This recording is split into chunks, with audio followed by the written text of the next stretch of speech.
From Dunkin' Donuts Park in Hartford, Connecticut, the home of the Hartford Yard Goats. It's the YD Red Sox and the Wareham Gatemen for Cape Cod baseball at the Connecticut Cape Cod Classic.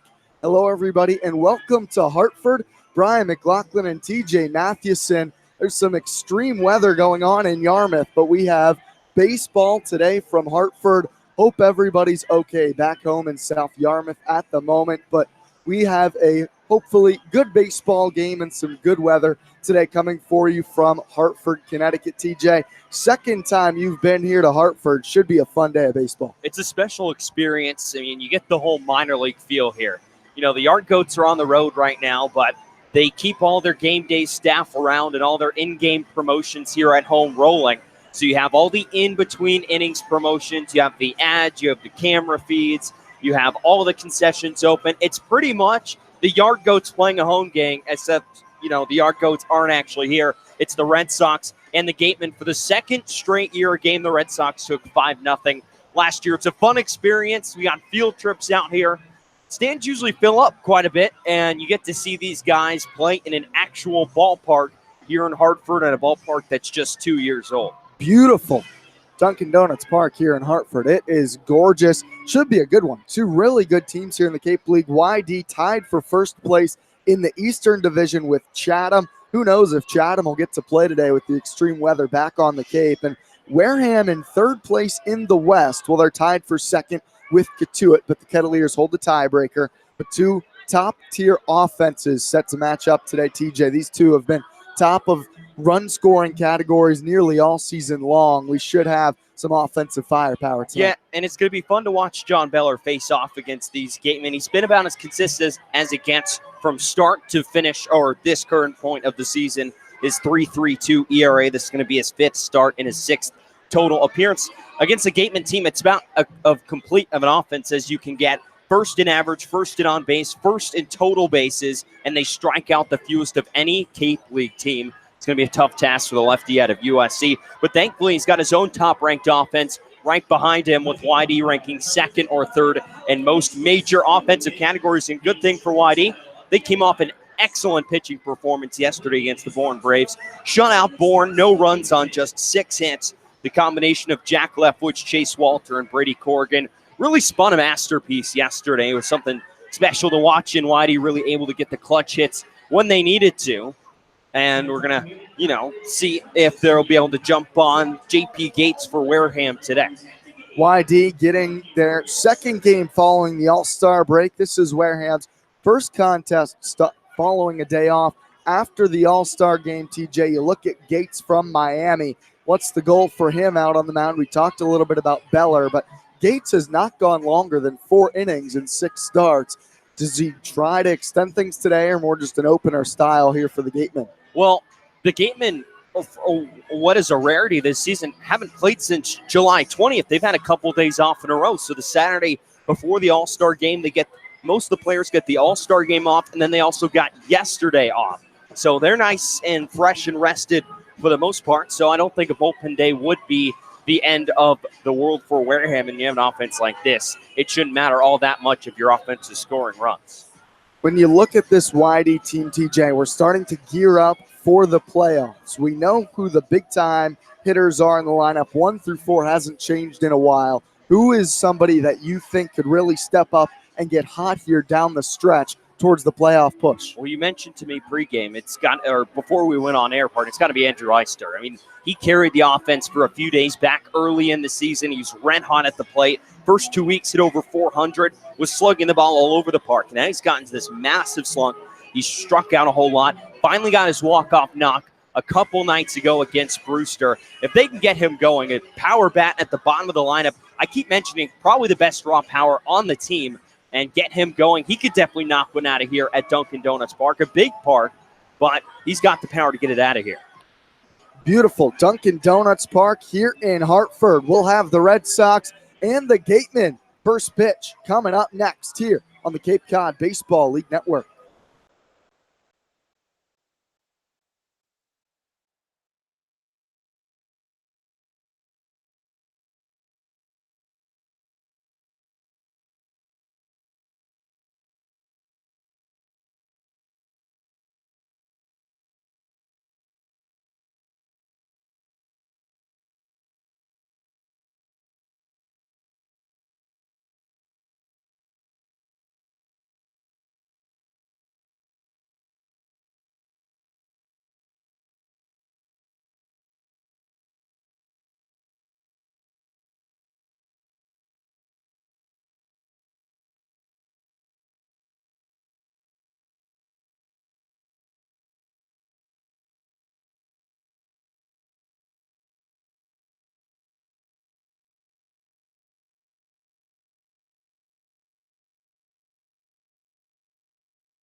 Back here in Hartford, Connecticut, it's the Wareham Gatemen and the YD Red Sox here in the Hartford Yard-Goats Stadium, Dunkin' Donuts Park.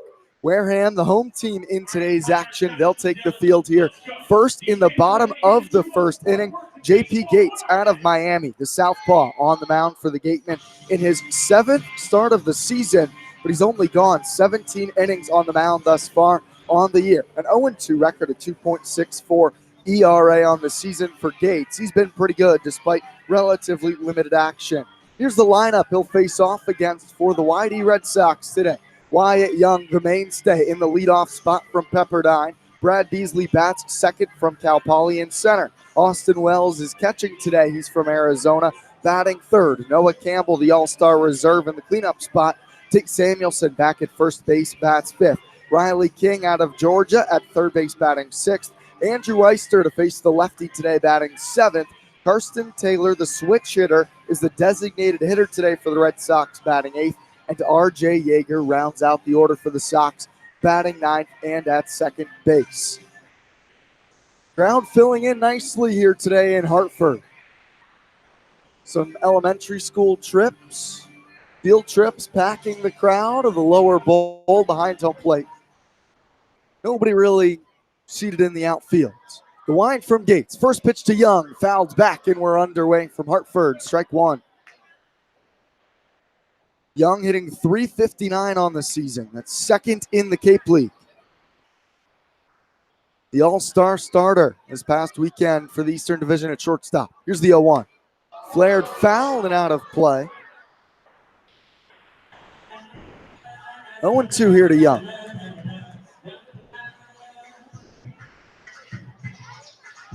Young has been so consistent for the Red Sox this season. 6 doubles, 2 triples. The 0-2. Off speed, misses down low from Gates. It's a ball and 2 strikes.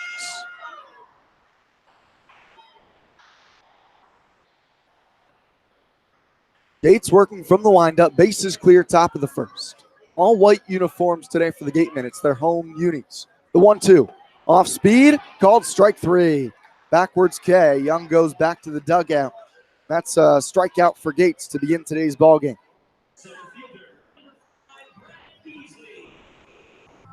Now with 1 down, bases are clear for Beasley. Brad Beasley, the center fielder. Here's the pitch to Beasley to get it started. Checks his swing. It's a called strike on the outer edge to Beasley. Home plate umpire today is John DiGirolamo. John Basso's at first and John Kashuk at third base. 0-1 to Beasley. Flared in the air, right field line. That's going to get out of play over the reach of Jacob Teeter.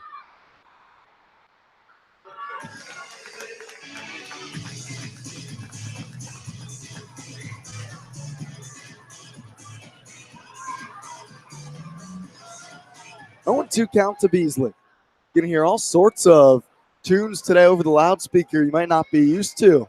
Full experience here in Hartford. The 0-2 pitch. Way upstairs to Beasley. A ball and 2 strikes. Music between the pitches. Action between the innings. The works here in Hartford for the Gatemen and the Red Sox. The 1-2 to Beasley. Flared in the air, first base side again. There's room this time in foul territory for Teeter. He's there and he makes the catch. First 2 men retired for YD in the first. Scoreless between the Gatemen and the Red Sox. Hartford, home of the Double-A Hartford Yard-Goats of the Eastern League. Currently on a road trip, so it's the Connecticut Cape Cod Classic. 2 down, bases clear for Austin Wells. Lefty-lefty matchup. First pitch from Gates. Swing and a miss from Wells. It's 0-1. These 2 teams faced off last year in the inaugural Cape Cod Classic in Connecticut. A 5-0 Red Sox win. 0-1. Swing and a miss from Wells, and it's 0-2. Gates has been ahead 0-2 of all 3 YD men here in the first. Wells, an MVP candidate early in this season. Not early anymore. Late in this season for the Red Sox. The 0-2. Breaking ball misses in the dirt. Blocked by Dallas Beaver. Quick run through of the Gateman defense. Tora Atsuka in left. Braden Ward in center. Matt Rudick is in right field. Chad Stevens at the hot corner. Benjamin Sems at short. Matt McLean second. Jacob Teeter at first. 1-2 to Wells. Fouled off. Out of play. We'll see another 1-2 pitch. Dallas Beaver doing the catching for Gates today. Two of the top teams in the Cape League. YD comes in at 42 points. Wareham 37. 1-2 to Wells. Misses low. Another breaking ball from Gates. 2 balls, 2 strikes. Wells hitting .325 on the season. 7 long balls. The wind from Gates. The 2-2. Fastball drilled. That's deep in the air to right. Chasing Rudick back near the fence. It's off the wall. Picked up on a hop-in center by Ward. He'll throw it to second. A loud double for Austin Wells. The first hit of the day. Slams the wall in deep right center.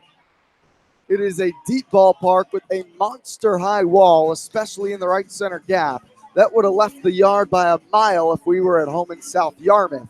But Wells is in scoring position with 2 down here in the first for the Red Sox. 9th double of the season for Wells. That wall out there in right center, upwards of 30 feet high and 388 to the right center gap. Now Noah Campbell, switch hitter from the right side, rolls it foul up the third baseline. We're live from Hartford, Connecticut. Austin Wells just crushed the right field wall. About 3/4 of the way up that wall. Thought he might leave the yard. It's 392 to straightaway center. Still a pretty high wall there. About an average height wall in left. 362 to straightaway left field. The 0-1 to Campbell. Off speed, a called strike. It's 0-2 from Gates to Campbell. Noah hitting .305. He had a 2-for-4 day with a couple RBI yesterday. The switch hitter from South Carolina. Wells on second, 2 down, top 1. Gates with the 0-2. Campbell hits it pretty deep in the air to left center. That's moving Atsuka over towards the gap. He'll have room in front of the track and make the catch moving towards the left center gap.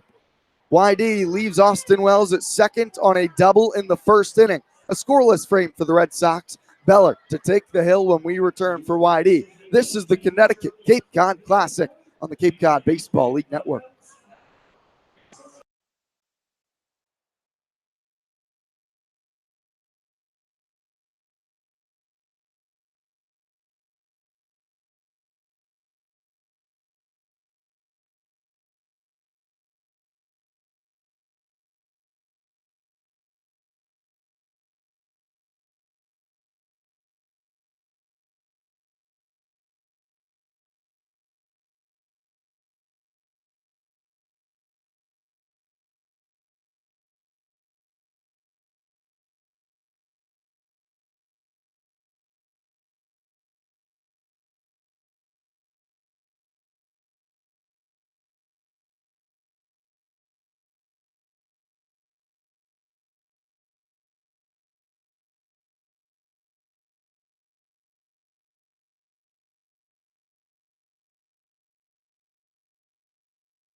Bottom of the first, back in Hartford, Connecticut. John Beller on the mound for the YD Red Sox here against the Wareham Gatemen. It's 0-0 after a half inning. YD could not do anything with the Austin Wells double off the wall, and now John Beller starts for YD, his 5th start, 6th appearance on the mound. He enters with a 1-1 record and a 3.32 ERA. He's been one of the best arms for YD this summer.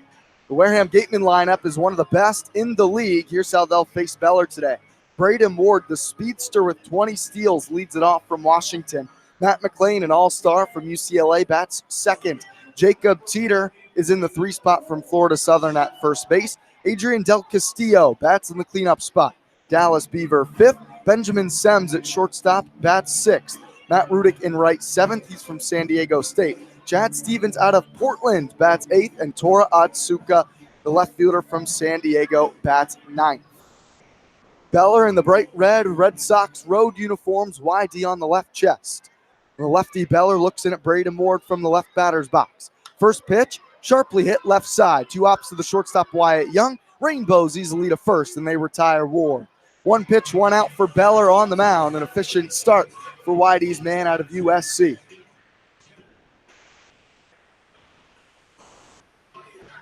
One down for Matt McLean out of UCLA. McLean hitting .325 on the season, the former first-round pick. Arizona Diamondbacks took him a year ago in the first round. He squares to bunt, pulls it back. The breaking ball dives low from Beller for ball 1.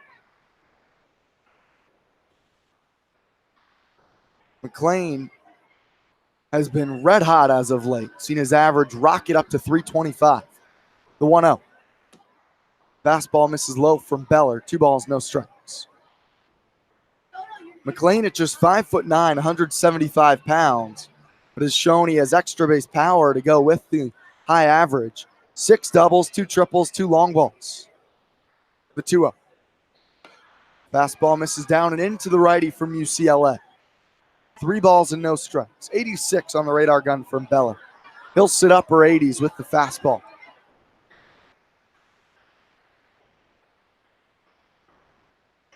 The 3-0 to McLean. Fastball misses high and tight, and it's a 1-out walk for Matt McLean. Beller generally pretty good command. I mentioned his fastball velo is going to be in the upper 80s. That's not going to overpower too many guys. 23 strikeouts to 7 walks coming in on the season for Beller. A man on first with 1 down for the gateman. Jacob Teeter to the plate. The first baseman hitting .298. 6'6" in the lefty batter's box. Skies the first pitch, back behind home plate, out of play.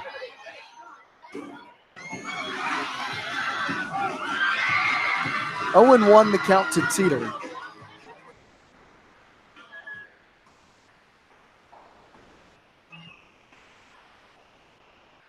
All sorts of antics. Sometimes just got to sit back and take it in. Watching the crowds go wild with the music. Not something we're used to on the Kid. 0-1 to Teeter. Bounce softly out in front of the plate. Beller's going to field it in the grass. Spin and fire. And he gets Teeter for the second out of the frame. McLean moves up to second on the swinging bunt from Teeter. And the Gatemen have a man in scoring position and 2 down here in the first. 0-0 between Wareham and YD.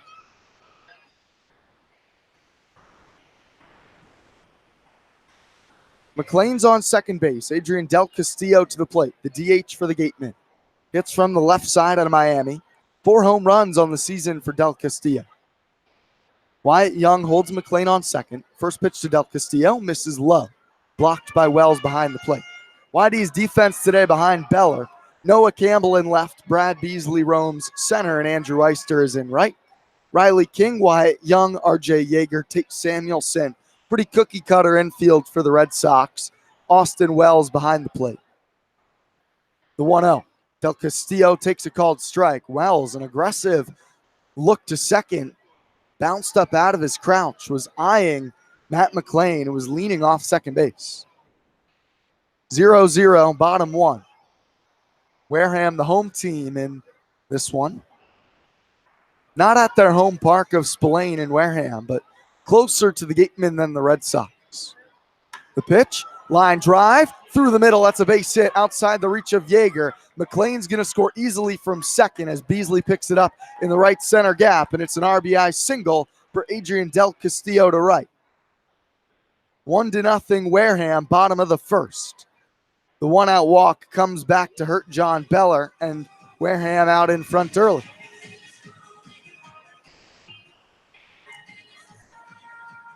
th RBI on the season for Del Castillo. He's aboard with one run across, 2 down in the bottom of the first. Now Dallas Beaver Beaver, a powerful catcher from UCF, hitting .317. One home run on the season for the lefty. First pitch from Beller to Beaver. Swing and a miss. 0-1.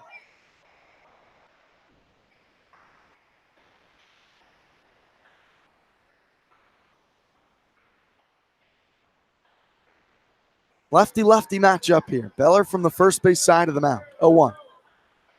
Fastball misses low. Wells had to scoop it. It was probably the cutter from Beller at about 83 miles an hour. Sometimes he likes to put a little cut on the pitch, takes some velocity off of it, but gets more swings and misses with that.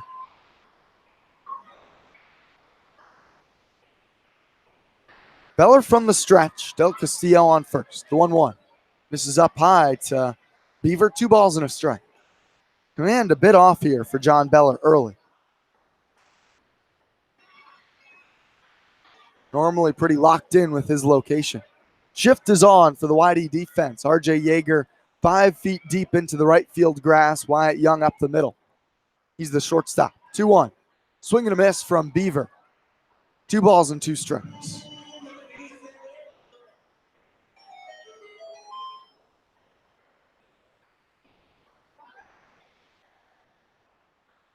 Pretty fun to imagine this place packed to the brim with fans.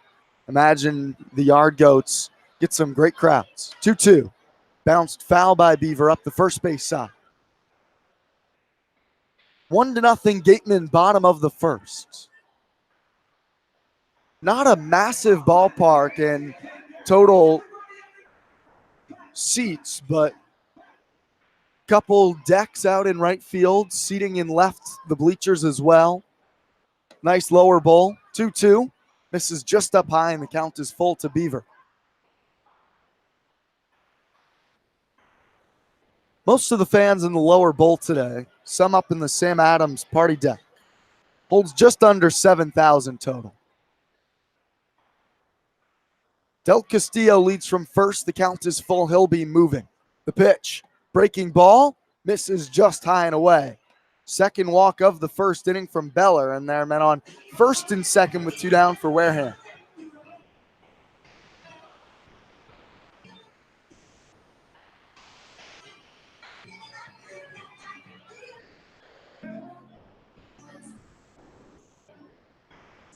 Two down for Benjamin Sems. Shortstop out of Kansas.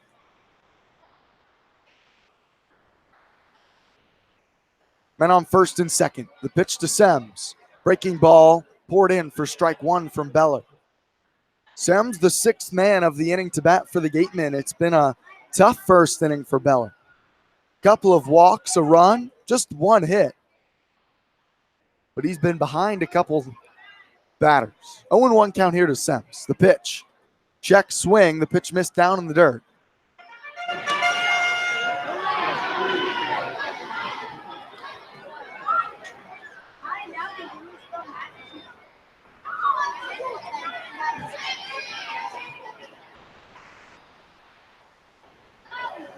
The ball and a strike to Sems. Men on first and second, 2 down. 1-0 Gateman, bottom of the first here. Beller from the stretch. The pitch. Pulled foul on the ground. Sems was out in front. That was the cutter from Beller, and now he's up, a ball and 2 strikes.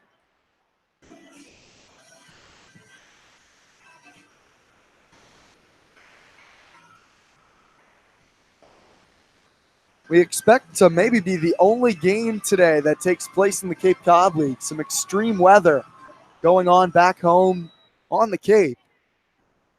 Hope everybody's staying safe back home. Hopefully you have power. The pitch to Sems. Hit in the air, deep left center. Beasley trotting over into the gap. That's the center fielder for the Red Sox. He's there, and he makes the catch. Wareham strikes for 1 in the first on just 1 hit. No errors. They leave 2 stranded. 1-0 Gateman after 1. This is Red Sox baseball on the Cape Cod Baseball League Network.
Top of the second inning, Samuelson, King, and Eister to the plate for the Red Sox.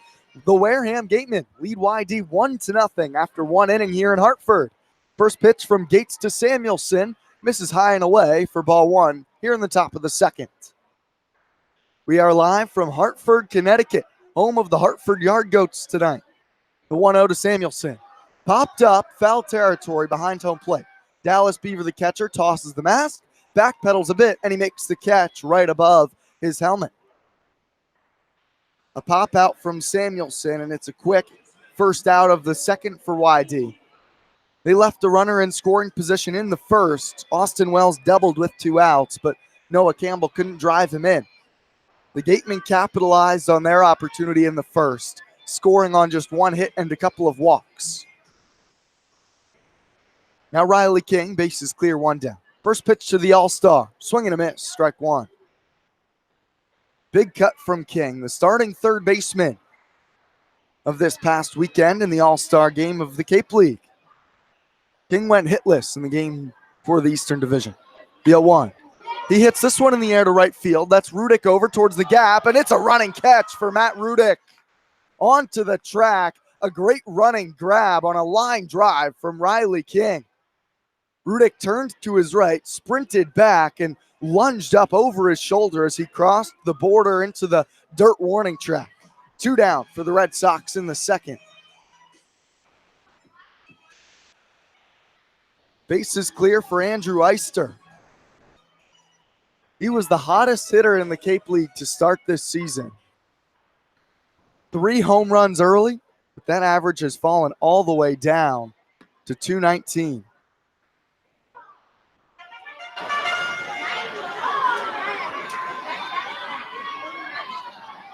First pitch in there for a called strike to Eister. It's 0-1. Gates working quickly. Here's the 0-1 pitch. Off speed, misses down and away on a changeup to Eister. Eister hits from the right side. The South Carolina Gamecock recently had a monster walk-off hit for the Red Sox. The 1-1 misses away. 2 balls and a strike.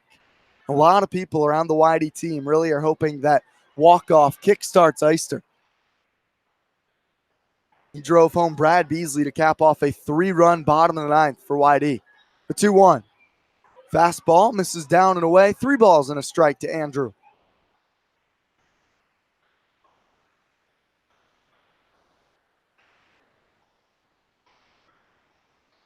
If Eister extends the inning, Carson Taylor on deck. 3 balls and a strike. The pitch. Fastball called strike right at the knees. Eister thought it was low. Not his pitch on 3-1. Now the count is full. 1-0 Gatemen top of the second.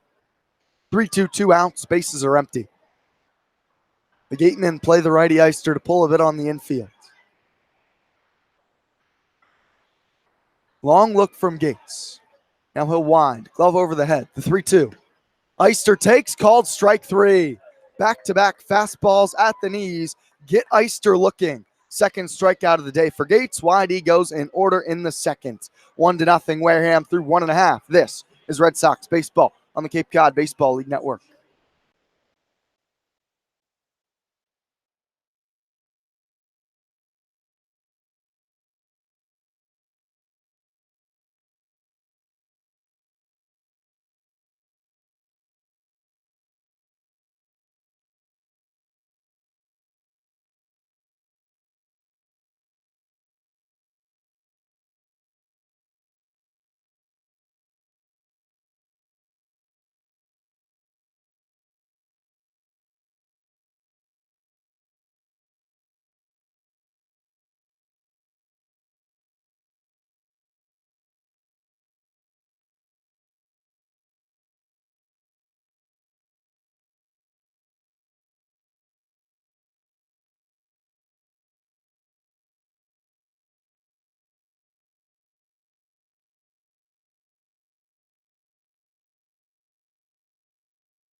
Bottom of the second. It's 1-0 Wareham over YD. We are in Hartford, Connecticut for the Connecticut Cape Cod Classic. Second annual of these Cape Cod Classics. Beller back to work for the Red Sox to start this second inning. First pitch off speed is a called strike to Matthew Rudick, the right fielder for the Gatemen. Wareham leading 1-0 here in the bottom of the second. Cross-divisional matchup between the Red Sox and the Gatemen. 0-1 from Beller. Rudick fouls it back over our heads and out of play. We're positioned just off the third base line today. Off center, just a few rows up. Probably about 40 feet off field level, maybe a little farther. 0-2 the count to Rudick. The pitch from Beller. Fastball just off the plate away to the lefty Rudick for ball one. Rudick's hitting .261 on the season for the Gatemen. One of the lower averages in this lineup, a team that hits .288 as a group. That's tops of the Cape League. Here's the 1-2 from Beller. Breaking ball, slapped in the air, shallow center field. That's going to get down in front of Brad Beasley. A leadoff single in the second for the Gatemen, their second hit of the day. Leading 1-0, Rudick's aboard to start the second. Wareham struck for one in the first on the backs of a couple of walks and a single from Adrian Del Castillo. Nobody out now for Chad Stevens. Stevens hits from the right side, the third baseman out of Portland, hitting .245 this season. This is an important one for the Gatemen. Starting to get into the stretch run here late in this Cape Cod League season. First pitch fouled back by Stevens, out of play, 0-1. And all of a sudden, Wareham finds themselves 2 points back of the Falmouth Commodores. Falmouth has won 6 straight ball games. Both Katuitt and Wareham sitting at 37 points. The 0-1 to Stevens. This is down and in from Beller, a ball and a strike. That Falmouth team could be dangerous come a playoff run. Just about 10 games left for every Cape League team. This is game 36 for YD. We are under 10 to play for the Red Sox. 1-1. Flared by Stevens. Runner was going. Lands just in the first base dugout. Tate Samuelson, the first baseman, raced after a little flare off the hands of Stevens. Just out of Samuelson's reach. Would have been an interesting play because Rudick was running on the pitch for the Gatemen. A team that likes to steal bases. Rudick, only one stolen base on the season. But this team has 50 swiped bags on the season, second in the Cape League. Beller the 1-2. Breaking ball, skips in the dirt, blocked by Wells. 2 balls and 2 strikes.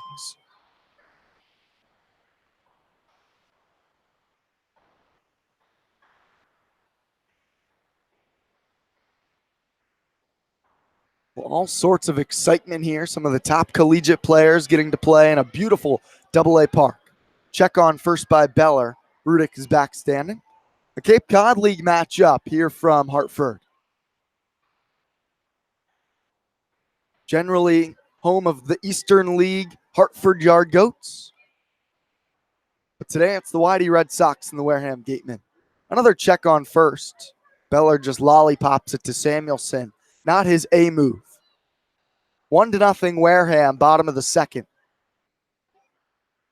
YD, a win could potentially catapult them into first place in the Eastern Division. All sorts of weather going on in the Cape today. 2-2. Runner stays put this time, fouled off by Stevens. Bounced it up the third base line. Our thoughts are with everybody back on the Cape. A tornado has touched down in South Yarmouth. Stay inside today, folks. We had a tornado warning last night. All sorts of wind, rain. One of the craziest lightning storms I've ever witnessed. Beller checks on first again. A poor throw that Samuelson has to swat his glove at to keep it in front. Still 2 balls and 2 strikes on Stevens. Nobody out in the bottom of the second. Some sun is starting to peek through here in Hartford, but all sorts of rain today on the Cape. I would guess that it's going to wipe out the slate of games. 2-2. This is high and away to Stevens, and the count is full.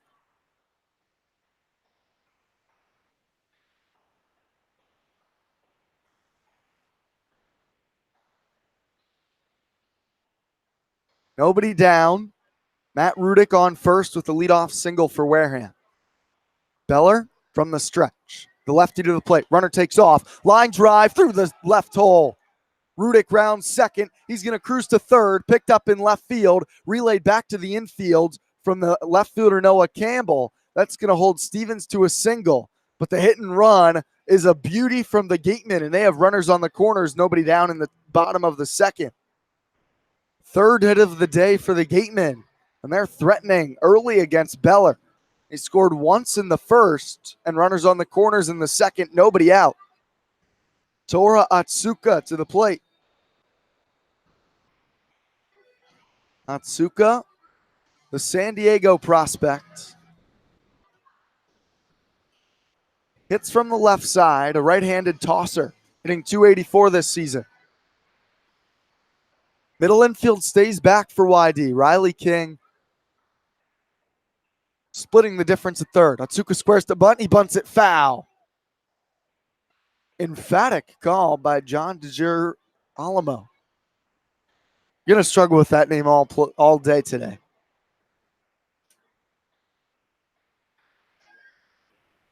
Runners on the corners, nobody out.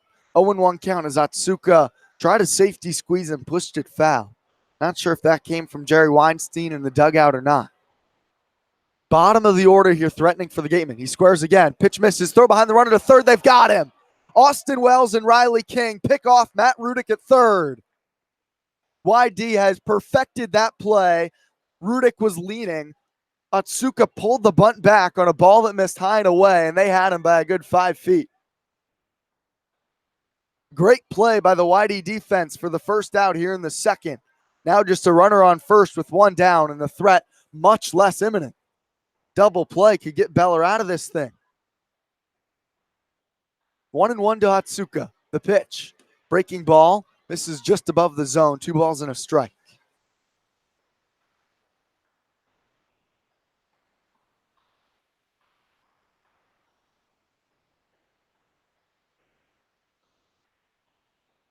Beller from the stretch has one of the most interesting setups I've ever seen. Crouches down as he gets his sign, then stands straight up. 2-1, off speed, catches the top of the zone this time. 2 balls and 2 strikes to Atsuka.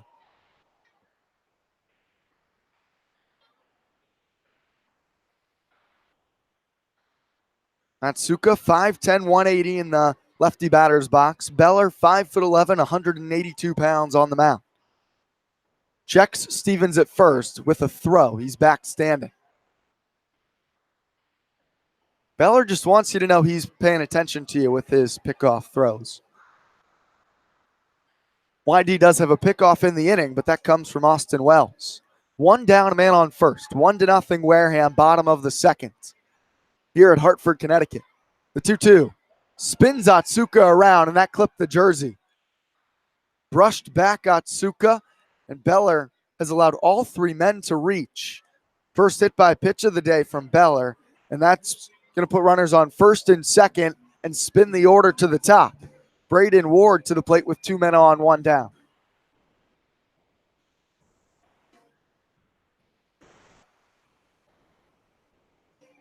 Ward hitting .312 on the season. He grounded out sharply to Wyatt Young to start the ball game for Wareham. Now Riley King is going to inch his way forward onto the pristine grass here at Dunkin' Donuts Park. First pitch to Ward. Swing and a miss. He's aggressive today. Over the top of a breaking ball from Beller. It was blocked by Wells.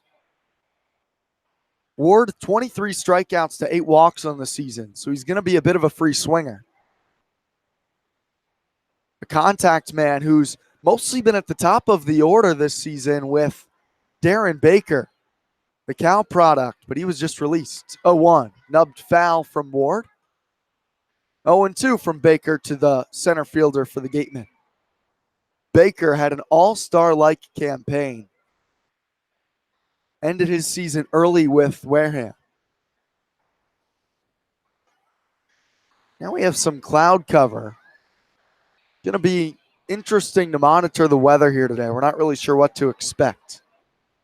0-2 to Ward. Here's the pitch. Fastball misses up high, a ball and 2 strikes. Baker, just released from the gateman, was leading the team with a .342 batting average. 12 stolen bases, 16 runs. Led the team with 117 at-bats. The 1-2. Swing and a miss. Beller, his first strikeout of the day, gets Braden Ward with the high cheese. Blows 87 by him. Fastball up in the zone that Ward just couldn't catch up to. And there's 2 down now in the bottom of the second for the Gatemen. They lead it 1-0. Runners are on first and second. 2 down for Matt McLean, who has swung a really hot bat. McLean walked and scored. Has hit in 2 straight ball games from the right side of the UCLA. First pitch off speed, misses away to the righty for ball 1 from Beller. McLean over the last 7 ball games is hitting .417. The average continues to rise for Matt McLean. Big spot here early. Whitey playing him to pull. The 1-0. Another off speed. This one catches the outer edge. A ball and a strike from Beller. It's been a long second inning for Beller on the mound. A couple of hits, a hit by pitch, and a strikeout.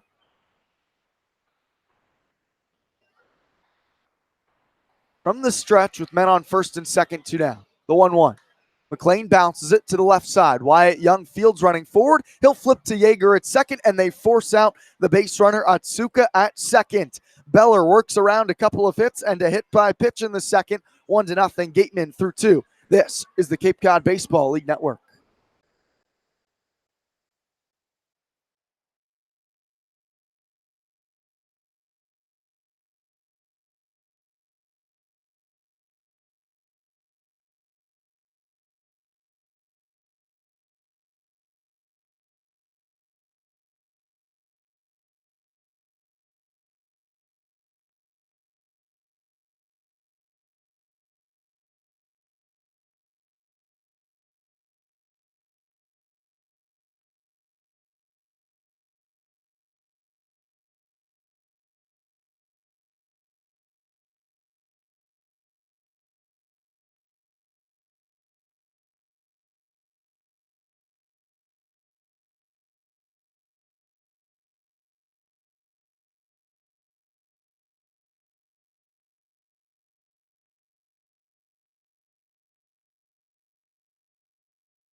Top of the third. It's 1-0 Wareham over the YD Red Sox. YD getting their third licks at the plate against J.P. Gates on the mound for the Gatemen. The southpaw. First pitch to Taylor in the third. Misses high and outside to the righty for ball 1. Carson Taylor, the switch hitter from Virginia Tech, is hitting from the right side here against the lefty Gates. 1-0 Wareham. We're in the top of the third. Here's the 1-0. Fouled back by Taylor. A ball and a strike. Taylor still sniffing for his first hit as a YD Red Sox. A late addition to this roster. 0 for 6 so far. He does have 1 walk. It's from a wide open stance from the right side. Bat held up high above the helmet. The 1-1. Fastball off the plate inside from Gates. 2 balls and a strike. Wareham leading 1-0. Scored their only run in the bottom of the first. YD only 1 hit so far, a double from Austin Wells. 2-1 to Taylor. Chopped foul up the third base side. 2 balls, 2 strikes. We're live for you today from Hartford, Connecticut. The Connecticut Cape Cod Classic at the home of the Hartford Yard Goats of the Eastern League, the AA affiliate of the Colorado Rockies. Gates with the wind. The 2-2. Breaking ball. Taylor bounces it foul, barely gets a piece and stays alive.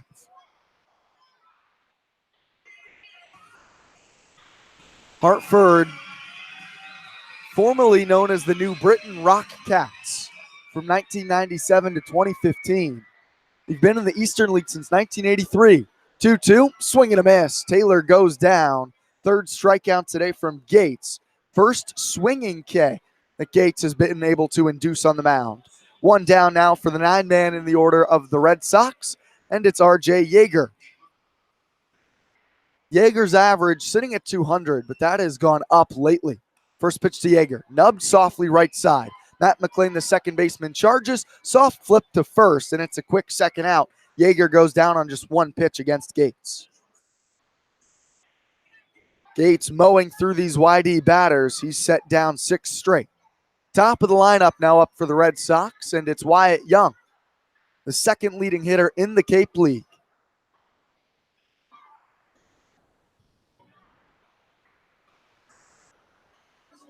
Young hits from the left side out of Pepperdine. Just finished his freshman year at Pepperdine. Led them in hitting. Earned a temp contract with the Red Sox. One of the best stories of this Cape League summer. He earned a temp contract. Initially was getting a lot of starts. But then once the full-time players came, Wyatt was seeing less action. First pitch to Young misses down and away on a breaking ball for ball 1. But Wyatt hung around, continued to hit. In a pinch hitting role, was successful and got an opportunity to start at shortstop. The 1-0 lined into center field for a base hit. Wyatt Young's story continues. He's 1 for 2 today, and he gets a 2-out knock. He's aboard first with 2 down in the top of the 3rd for the Red Sox. So Wyatt Young gets a spot start at shortstop when Drew Swift went down with a bit of a hand injury. And he took off and has not looked back. Has been back and forth battling for the Cape Cod League batting title. Currently sitting in second just behind Max Troiani of the Orleans Firebirds. He's on first with 2 down for YD here in the 3rd. First pitch to Brad Beasley. Fastball misses low and away for ball 1 to Bees. But Wyatt Young, hands down one of the best stories of the Cape League. Once he earned the starting job at shortstop, then went to start in the All-Star game at short. Led off the game with a single. He's done it against everybody. Stands at just 5'7", 165. Everyone would tell you it's an underdog story, but nobody believes in themselves more than Wyatt Young. Another check on first from Gates. He's back safely. 2 down, top of the 3rd, 1-0 Wareham here over YD. Wyatt Young takes off for second. The pitch misses low to Beasley. Throw to second. Not in time. Wyatt Young swipes second. 8th stolen base of the year for Young. He went in with the feet first slide. Took off on first move with the lefty Gates and read it well. And he's in scoring position with 2 down now for the Red Sox. Beasley has been swinging a hot bat as well at the plate. The 2-0. Fastball in there for a called strike at 88 from Gates. 2 balls and a strike. Over the last 7 games for YD, Beasley is hitting .350. A double and a home run as well. The 2-1. Roped through the left side, a base hit. Hard hit into left field. Atsuka's up with it. Young is wheeling around third. Throwing a hop to the plate. The tag, not in time. Wyatt Young, another great slide. Sneaks the toe in around the tag from Beaver, and we're even at 1 in the 3rd. The ball beat Wyatt Young. He's a magician sliding into home, just able to sneak the foot in. Brad Beasley, an RBI single, and we're even at 1 in the 3rd here in Hartford. Back-to-back 2-out hits, even the score between YD and the Gatemen. Wyatt Young, a few nights ago in YD's victory over Brewster, made a magnificent slide scoring at home plate on an Austin Wells single that at the time tied the game in the 9th for the Red Sox. They would go on to walk it off on the Andrew Eister base hit. Now here is Austin Wells. Check on first by Gates. Beasley dives back with a head first slide. Two down for Wells. He doubled off the wall in right field in the first. 1-1 between Wareham and YD. The pitch to Wells. Swing and a miss. Strike one. The inning started harmlessly for the Red Sox, a strikeout and a bounce out. But you get it to this top of the order, and you never know. This team could explode. Arguably the best top four in the Cape League. The 0-1 to Wells. He drives it in the air to left. Down the line, Atsuka racing over near the line, and he makes the running catch. Crossing into foul territory, ends up reeling a bit over the railing into foul territory. YD strikes for one. The Wells flyout ends the third. 1-1 after 2.5 here in Hartford. This is Red Sox baseball on the Cape Cod Baseball League Network.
Bottom of the third. It's tied in Hartford between the YD Red Sox and the Wareham Gatemen.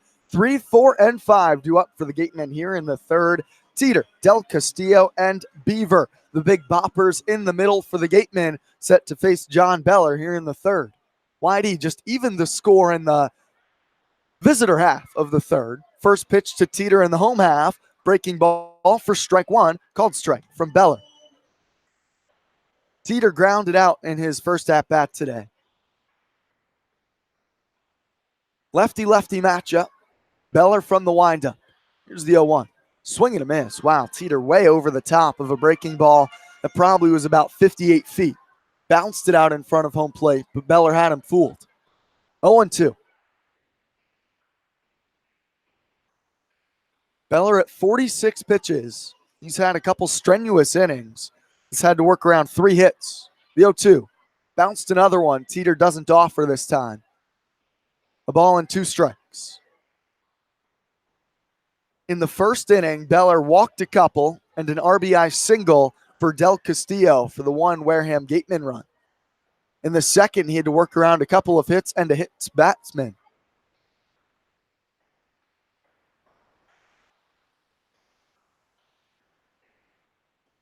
From the wind, the 1-2 to Teeter. Fastball this time spiked by Beller. He's been low with everything in this bottom of the third. 2 balls and 2 strikes.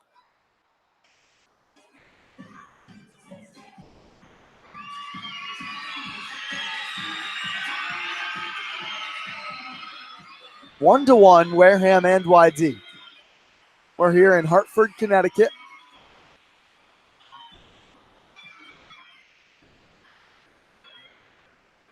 May have been putting on a show. I believe it's 2 off innings ago, we had the Dunkin' Donut race 2-2 misses low and outside to Teeter, and the count is full. Race between the donut. I believe the donut's name was Sprinkle. I did not catch the names of the other beverages. Then there was an iced coffee and a hot coffee. Quite the contentious race. 3-2, swing and a miss. Teeter out in front of the breaking ball, and Beller gets the swing and miss strikeout. Second strikeout of the day for Beller. That's the first out here in the third.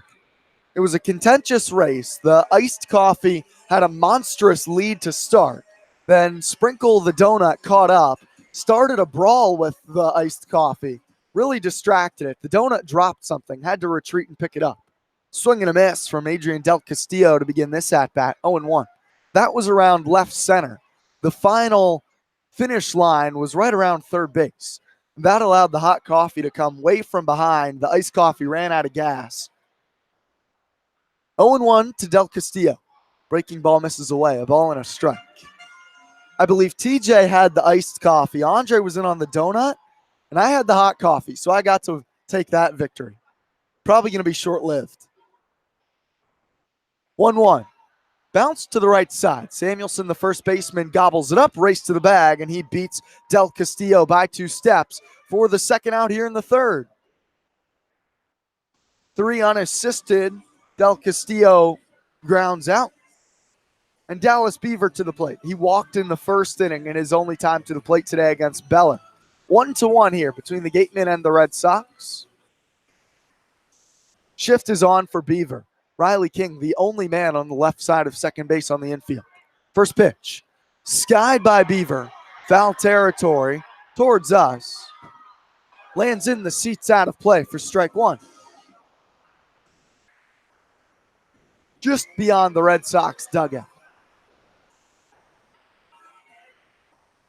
YD strung a couple two-out hits together in their half of the third to tie things up for Beller on the mound. The 0-1 to Beaver. Swing and a miss, and Beller up big time 0-2 on Dallas Beaver.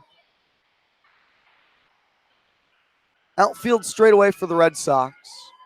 Samuelson right on the line at first. Yeager in the outfield grass at second. Young to the right of second base up the middle. 0-2 to Beaver. Checked his swing. He did go around, blocked by Wells. Tag applied, and Beller works a 1-2-3 third, a shutdown inning after YD evens things up at 3 through 3 innings in Hartford. This is Red Sox baseball on the Cape Cod Baseball League Network.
Just about set for the start of the fourth inning here.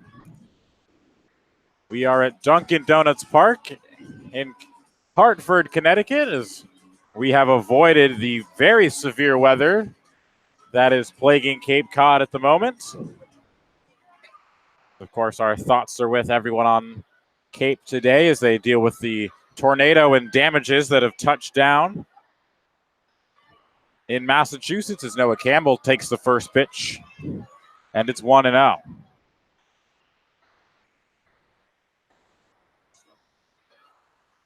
Even lines for the two teams in this one.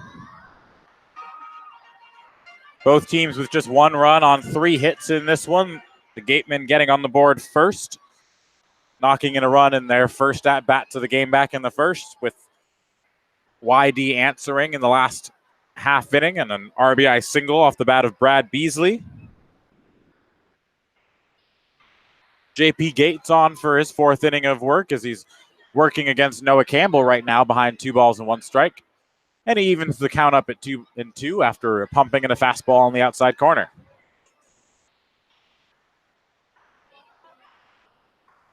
Campbell flew out to left field. His last at bat, now the count is full as he takes a pitch downstairs at the shins.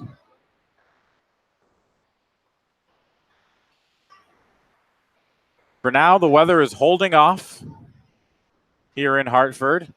Some ominous clouds hang overhead, but no rain in the forecast. Payoff pitch to Campbell is a breaking ball that misses wide, and he reaches for a leadoff walk. This is a game with big-time implications for both teams, as this is giving the Gatemen an opportunity to regain some ground on the red-hot Falmouth Commodores, and then, of course, the YD Red Sox currently tied with Chatham, who are more than likely not going to be playing today. Samuelson hits it high and deep, but in the yard in center field. Braden Ward settles underneath it. And that's the first out of the inning.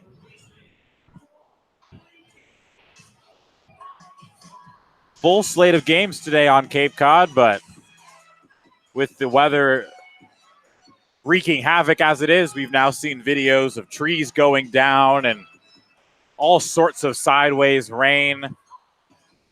Hopefully power is remaining across Cape Cod as well, but certainly a dangerous situation there as a tornado actually officially touching down in South Yarmouth, not too far from Red Wilson Field. Riley King in the box now, one of the 4 All-Stars on this YD team. There's a couple checks on Noah Campbell, who was barely off the bag at first, so he's back easily. Riley King flew out to right field his first at-bat. Georgia Bulldog batting from the right side. Another check on Campbell.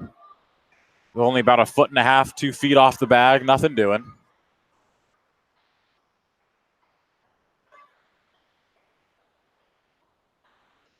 It was 3 solid innings so far for the Gatemen starters. Riley King sends another one into right field. Rudick coming in, and he'll make the play on the slide. Good play from the right fielder for the Gatemen as he comes in charging hard. Snags the play just off the lip of the grass. And that's the second out of the inning. Second fly out to right for Riley King. So now the opportunity to extend the inning falls on the shoulders of Andrew Eister as he steps in with 2 down and Campbell on first. JP Gates looking to complete his 4th inning, as Brian McLaughlin mentioned on the open, hasn't gone more than 4 innings in any start this season, but it's been cruising so far early as Eister skies one into right center field. Ward is underneath it, and that'll end the inning. So a leadoff walk doesn't hurt, as Gates gets the next 3 batters to fly out harmlessly into the outfield as we head to the bottom of the 4th inning. We're still tied at 1 here at Dunkin' Donuts Park. You're listening to Red Sox Baseball on the Cape Cod Baseball League Network.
Gateman set to come to bat here.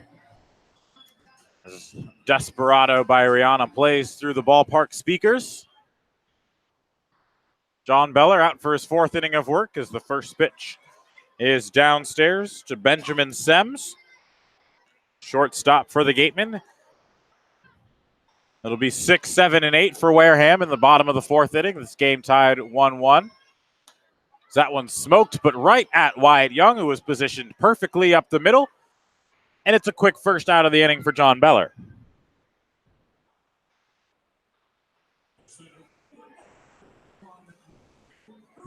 John Beller has settled in nicely after a couple of rocky innings to start his outing. It was 1-2-3 inning in the third was the first of its kind for him this evening. Matt Rudick now in the box. Drew a walk, but then was picked off on an excellent back pick from Austin Wells back in the second inning.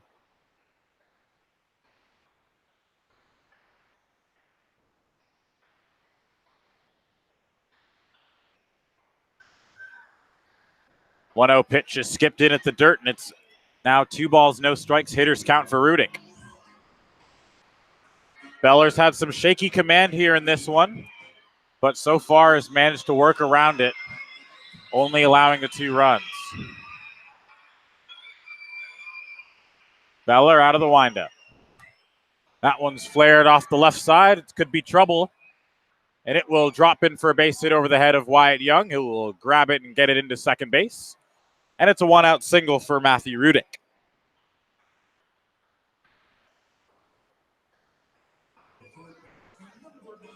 So Chad Stevens now strides to the box for his second at-bat of the day. 6'4", 200 out of the University of Portland. A Fox Island, Washington native. Up in the Pacific Northwest. So Beller once again back in the stretch.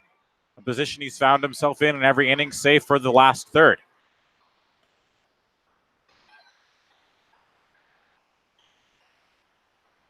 John Beller wants a new baseball. We'll swap it out with home plate umpire John DiGirolamo.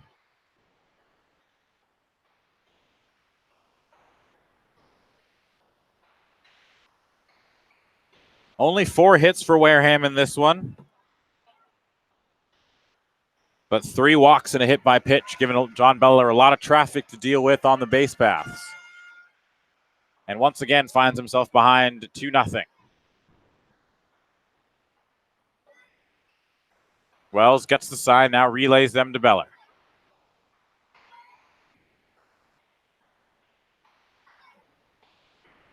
Another low throw over to Samuelson at first as Beller is just tossing him over. No real intent behind the throws, just to keep an eye on the base runner, but that's now a couple of them that have not reached Samuelson on the fly. Not a problem on the lazy throws, but it's when you throw it with some velocity, and that one can potentially skip by.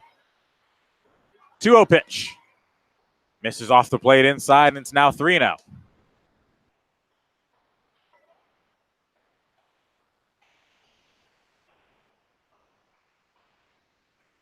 This game, of course, being played in Hartford, Connecticut.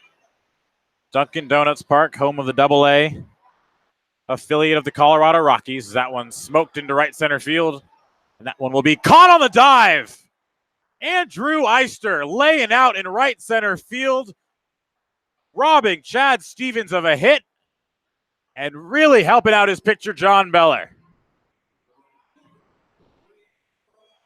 That ball looked like it was going to have eyes, and if it got past Beller, was going to go all the way to the wall.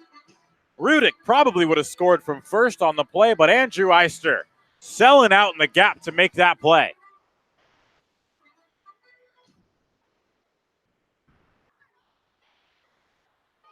So an outstanding play from Eister as the second out of the inning, and now John Beller just one batter away from navigating around the 1-out walk.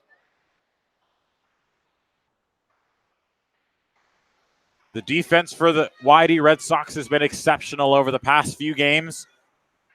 We saw a ton of that in yesterday's contest as that one's chopped weakly up the line to first.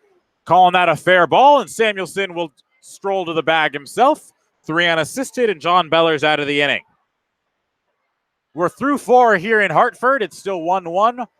You're listening to Red Sox baseball on the Cape Cod Baseball League Network, but now the 2 umpires are going to talk about it, and now they are actually going to call it foul, and everyone will trot back out to the field.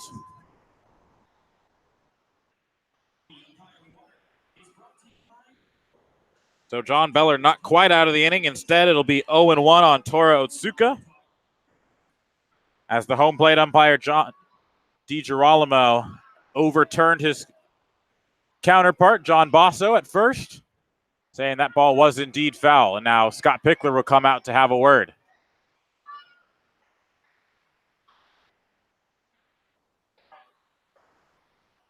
Should the decision remain final, it'll be still 1 on, 2 down here. Otsuka, the 9-hole hitter, up at the plate, playing left field out of the University of San Diego. Top of the order, and Braden Ward waits on deck. John Beller looking to get out of the inning. We'll have to throw a couple more pitches to do so.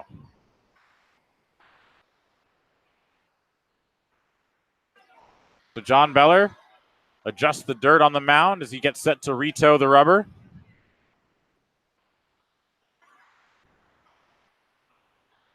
There's still some conversations happening. Slight delay in the action.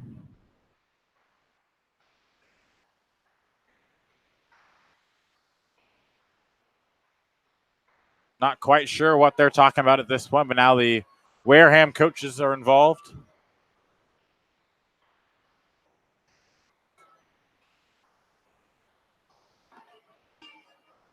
Everyone seems to be a little satisfied. Might be checking the radar, perhaps. Hard to tell.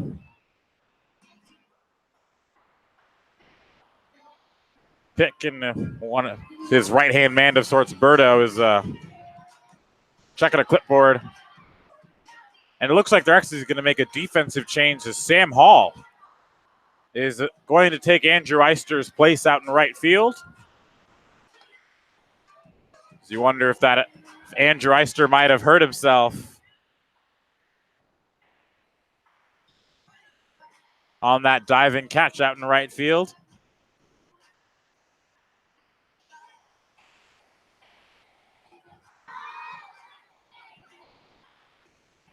So now all has been righted as Sam Hall now takes the place of Andrew Eister in right field.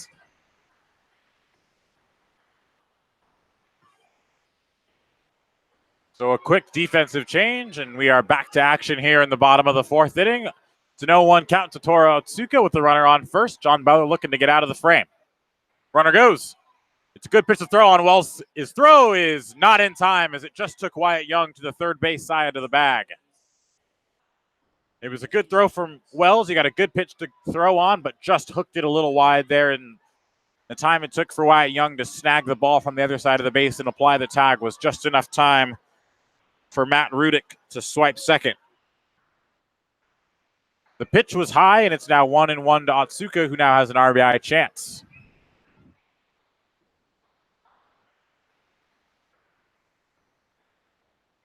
The 1-1. Big swing and a miss from Otsuka at the plate, and it's now 1-2. Sun beginning to peek out just a little bit here at Dunkin' Donuts Park.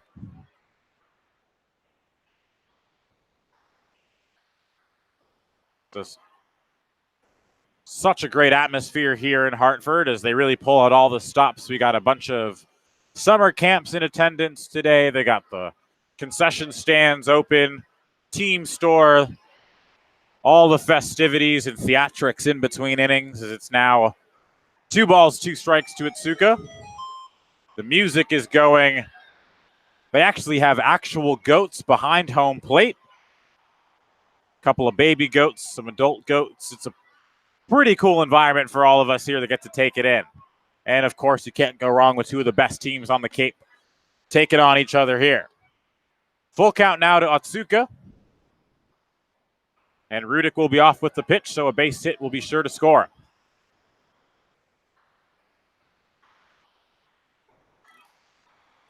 Rudick is the go-ahead run here. Still relatively early as we're in the bottom of the 4th inning. Payoff pitch. Sort of an excuse me pit swing from Otsuka. He fouls it back to the screen.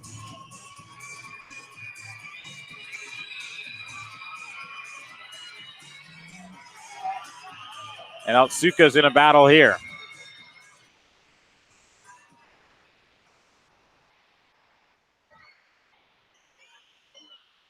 Beller looking to get out of the fourth unscathed. Payoff pitch. Line back up the middle. Wyatt Young on the dive, snares it. Over to first, in time to make the play. Two outstanding defensive plays from the Red Sox in this one. Get John Beller out of the jam as Wyatt Young goes full stretch up the middle to snag it and fires across the diamond to make the play for the final out of the inning. We're still tied at 1 here at Dunkin' Donuts Park. We head to the top of the 5th inning. You're listening to Red Sox baseball on the Cape Cod Baseball League Network.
Top of the 5th inning.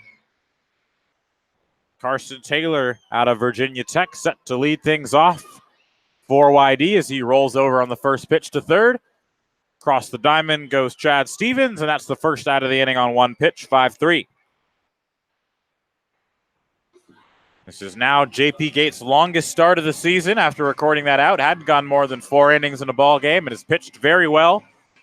Only allowed the 3 hits and 1 run courtesy of the Brad Beasley RBI single. 9-hole man RJ Yeager in the box now has been swinging a hot bat of late. The average doesn't look great, hovering around 200, but relative to where it was earlier in the season, it is much improved. Leadoff man Wyatt Young waits on deck.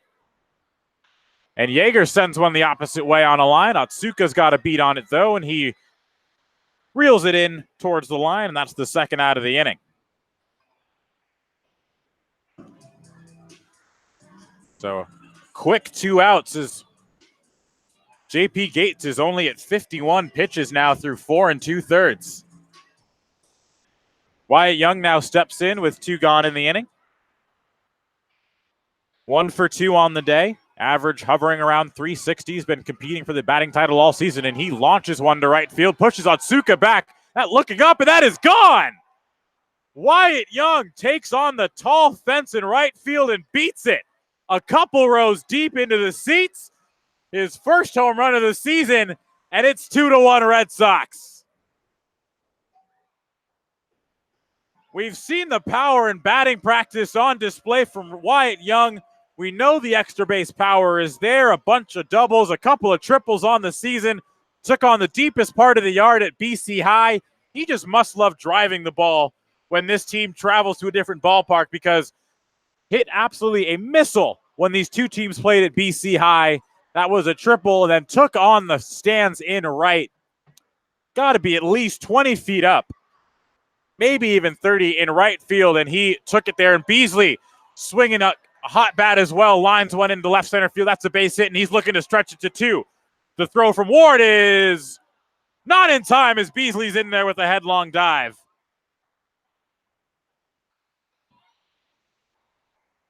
What a back-to-back pair of at-bats for the YD Red Sox. Wyatt Young with an absolute bomb into the right field seats, and Brad Beasley follows it up with an impressive two-out double, and now there's a runner in scoring position for Austin Wells.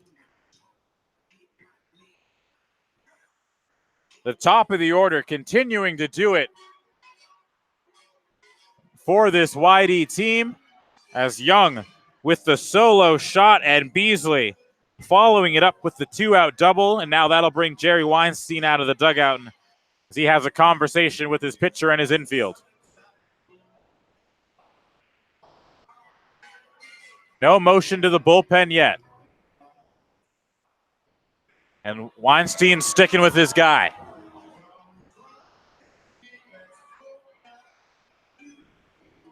What a shot from Wyatt Young, and Brad Beasley with an impressive double that he legged out on a ball that was cut off in center field by Ward. The throw was a good one, just a bit off the line.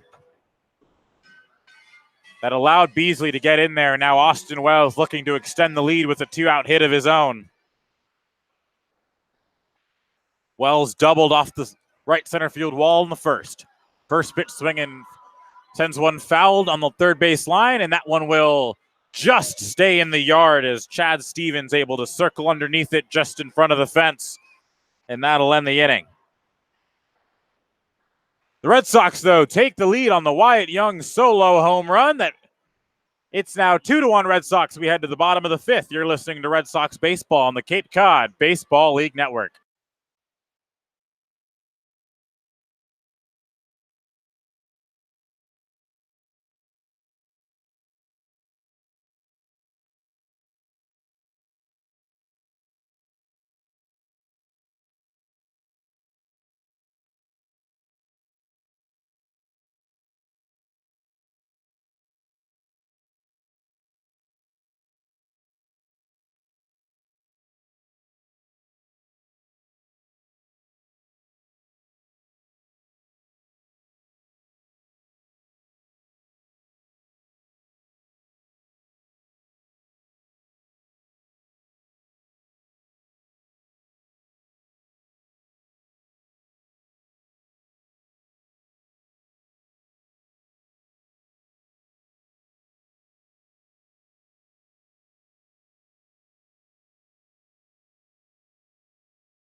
Bottom of the fifth inning.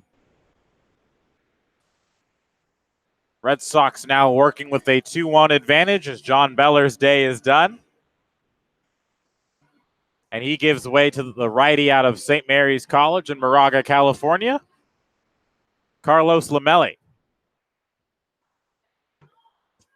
Lamelli out of the windup. His first pitch is fouled back to the screen as he faces the leadoff man, Braden Ward, and it's 0-1. Final line for John Beller in this one. 4 innings, the 5 hits allowed, 1 run. It was earned, 2 walks and 3 strikeouts. Not a bad start by any stretch, but was certainly laboring. A lot of difficult innings, save for the 1-2-3 third.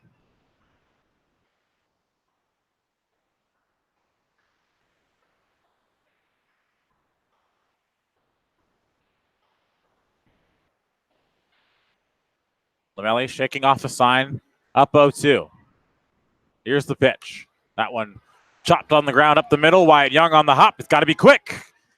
And it's in time at first. Wyatt Young with another strong throw across the diamond, and he's having himself a game early in this one.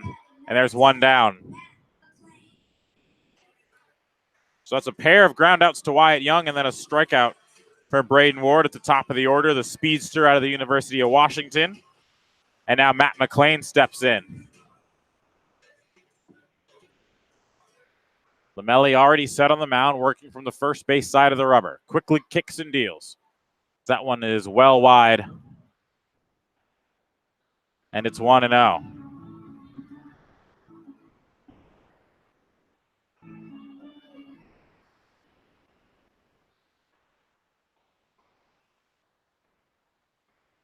Chopped on the ground at third. Riley King playing in. Will field across the diamond. It was a low throw, but Samuelson kept his foot on the bag.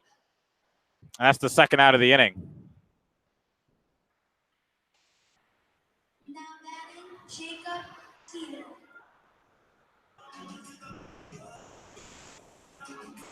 So now Jacob Teeter will step in.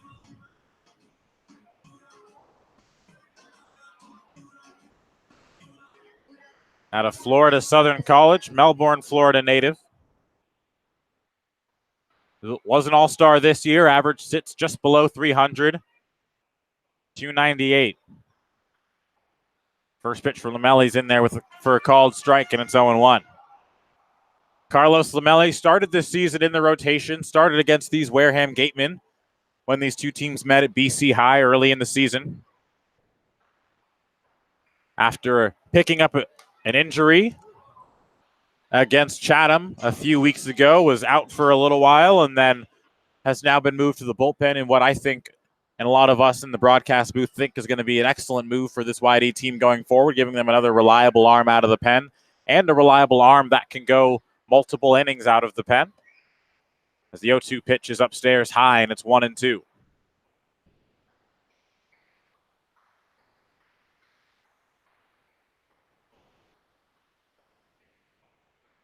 Lamelli shakes off a sign, up 1-2. Now delivers. Chopped on the ground. Riley King was shifted, and there's not going to be a play for him to make because he just knocks it down in the infield. It's an infield singer as Teeter beats the shift. So a 2-out base knock eliminates the 1-2-3 inning for Carlos Lamelli. And now Adrian Del Castillo will step in.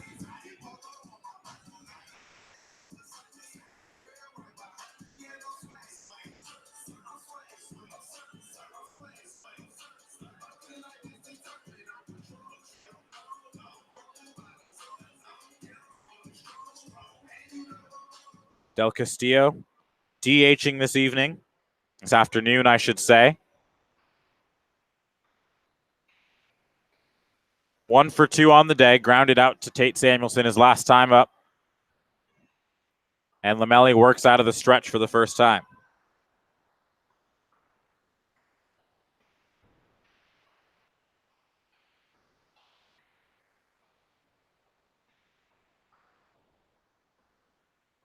First pitch from Lamelli, in there for a called strike.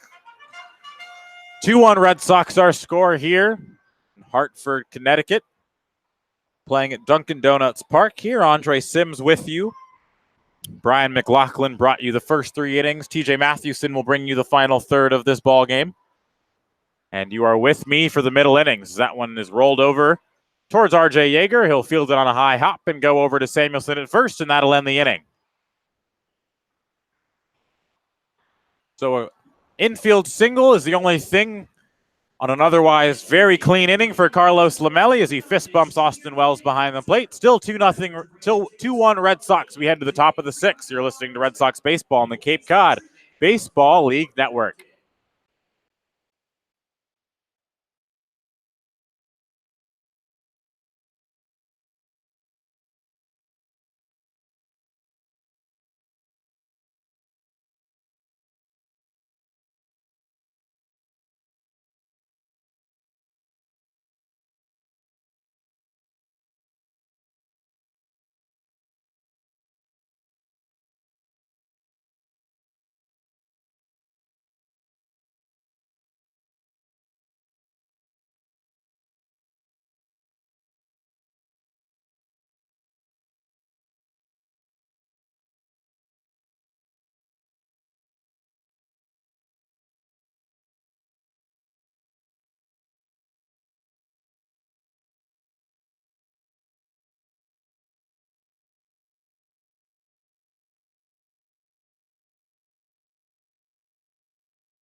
We enter the top of the 6th inning here at Dunkin' Donuts Park. Andre Sims bringing you all the action for the middle innings.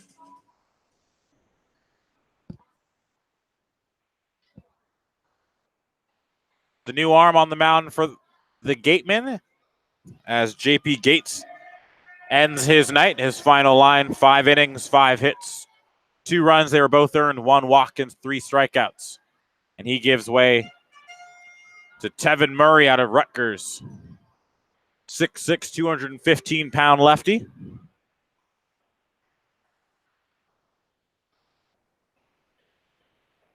Just activated and quickly on the bump. He was activated yesterday, making his debut for Wareham. And he's behind 2-1 to Campbell. Evens the count as he pumps in a fastball. 2 balls, 2 strikes. It'll be Campbell, Samuelson, and Riley King due up here in the 6th for YD. 2-2 pitch to Campbell is downstairs. He's seen 5 pitches, looked at them all, and it's a payout pitch incoming.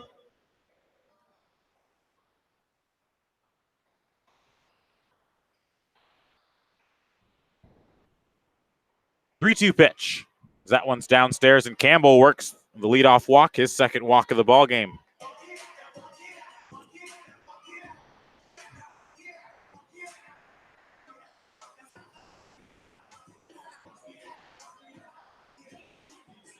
Tate Samuelson now will step in.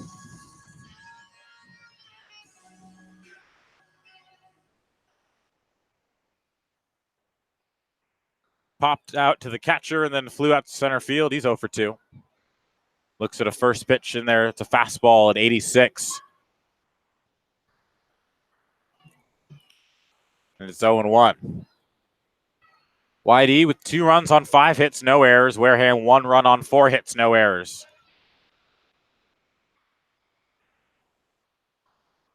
Oh, 1 pitch misses upstairs, and it's 1-1.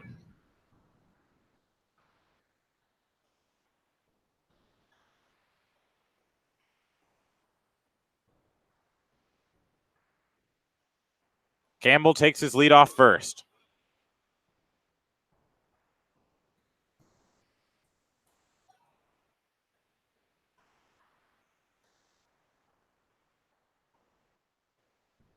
Samuelson in the box. Looks at the 1-1 pitch well upstairs. Got Dallas Beaver out of his crouch. 2 balls, 1 strike.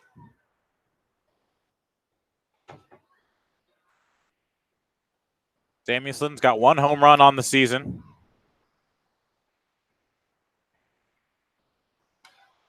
He fouls the 2-1 pitch back to the screen.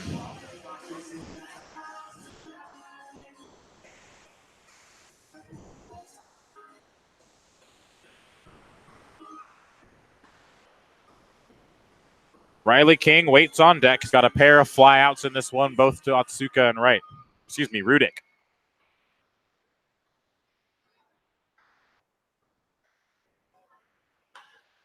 That one's on the ground up the middle. Might be a pair. Campbell's in there for 1. Over to first, and it's a 6-4 3 double play as Campbell just barely got beat. And now Campbell comes up limping.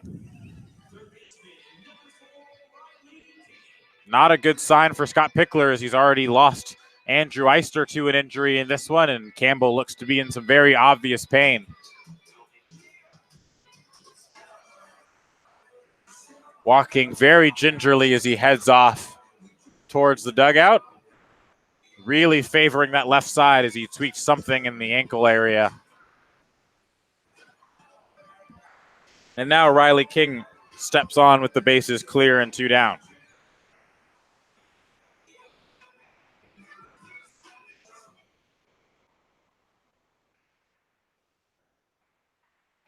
King 0 for 2 on the day. First pitch swinging, fouls it straight back to the screen, and it's 0-1.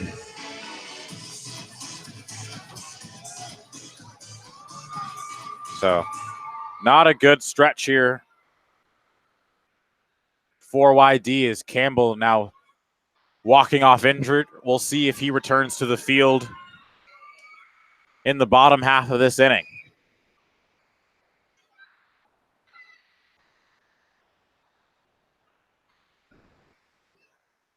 Two important bats for YD going down with injuries here in this one.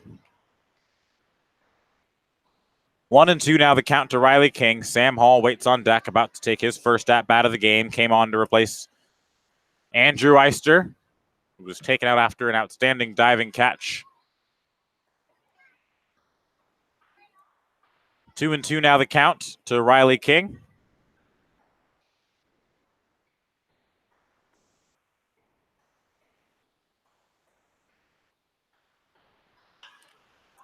Chopped on the ground to first. It's booted over there by Teeter, who then tosses the glove to try to make the last-ditch effort to make the play, but it's unsuccessful, and Riley King reaches. We'll see if they score that a hit or an error. My thinking is that it'll probably be an error on Jacob Teeter.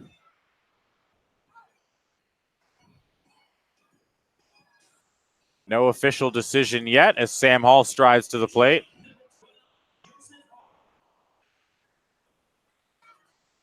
And they do give Teeter an error there.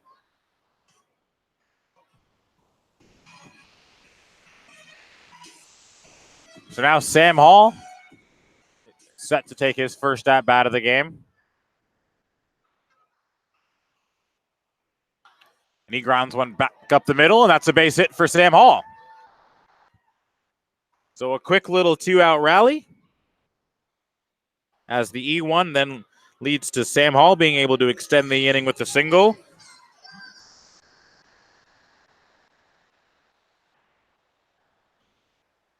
And Ron Washington will pinch hit for Carson Taylor.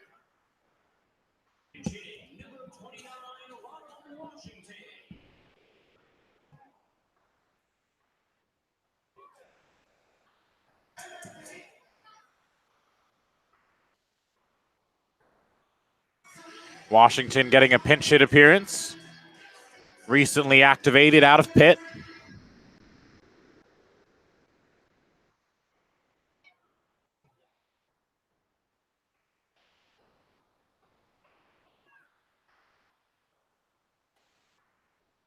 Runners on first and second, two down. Washington looking for a two-out RBI as he fouls the first pitch back to the screen.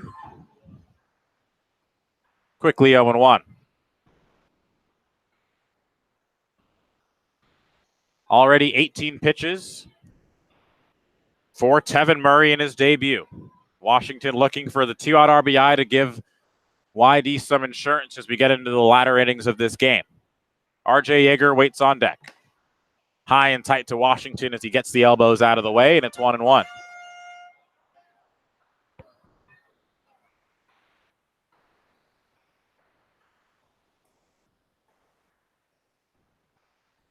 Washington's looking for that first big hit in a Red Sox uniform. This is the opportunity to do so. The 1-1 pitch dots the outside corner, and it's 1-2.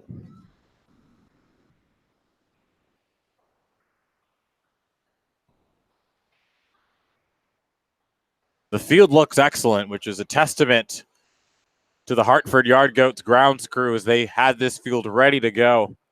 Right at the official first pitch time, there was some talk potentially of pushing the game back depending on the rain as Washington strikes out swinging.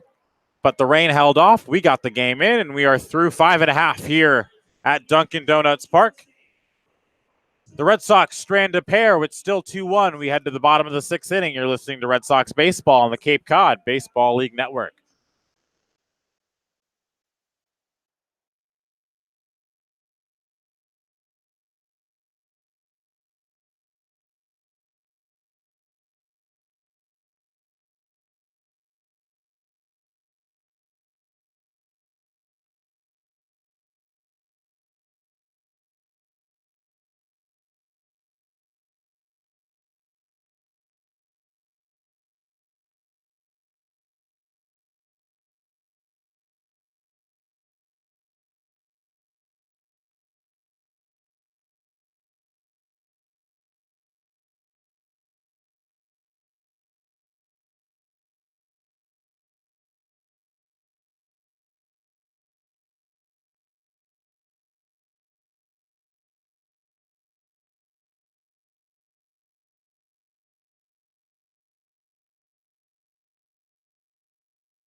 Bottom of the 6th inning here.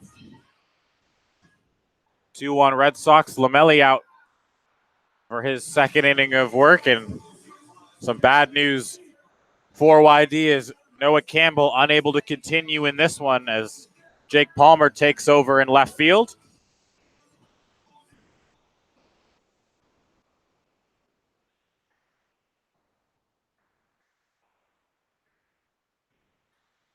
First pitch from Lamelli to Dallas Beaver is downstairs, and it's 1-0. So that's now both corner outfielders lost in this ball game for YD as Andrew Eister and Noah Campbell have to leave the game due to injuries.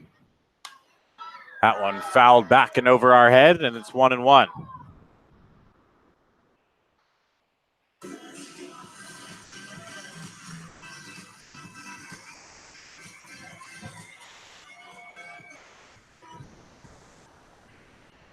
One and one the count to Dallas Beaver. As Lamelli drops a good breaking ball in there for a called strike, 1-2.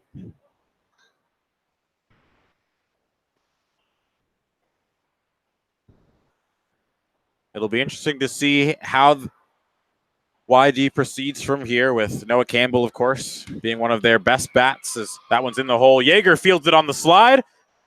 Unable to get the throw from the seat of his pants with any mustard on it, so it's an infield single, but an outstanding play from R.J. Yeager nonetheless.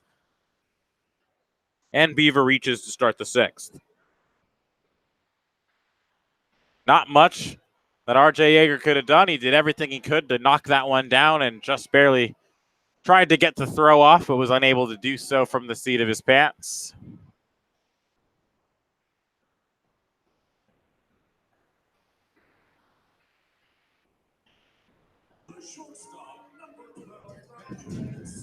So Benjamin Semmes now will step in.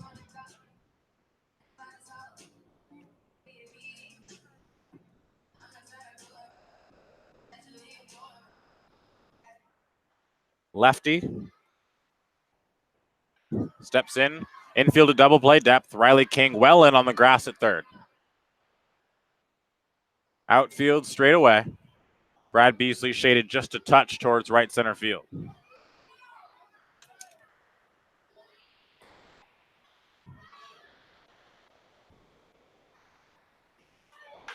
That one's roped on the ground underneath the glove of Yeager, and that's another base hit. So back-to-back base hits through the right side against Carlos Lamelli, and the Gatemen have first and second, nobody down in the 6th. So Lamelli finds himself in a bit of a jam as Austin Wells will go out and have a conversation with his pitcher. As Matthew Rudick, who's been on base both times, now steps in.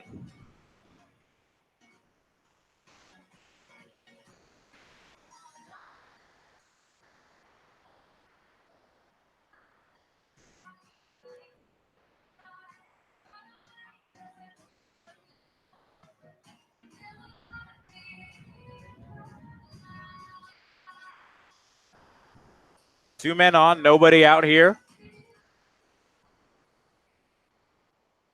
Rudick looking to tie this ball game up with a base hit. YD holding on to a 2-1 lead.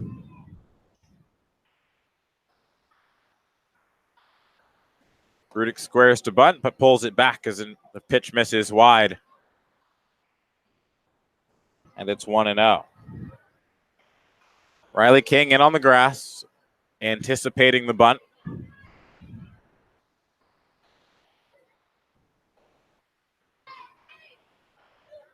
Rudick bats from the left side, slight choke on the bat. Squares to bunt again. This time he offers at it and misses. Bit hesitant there on the breaking ball, and it's 1-1.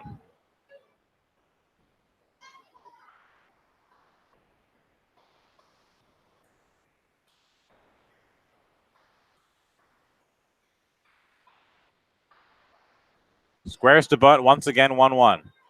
And this time bunts it foul, and it's 1-2. So Rudick unable to get the bunt down here. We'll see what Jerry Weinstein and company elects to do with 2 strikes.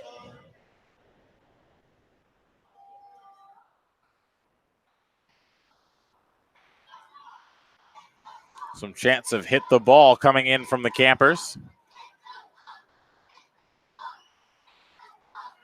As we'll see what Rudick opts to do behind the count, 1 ball, 2 strikes.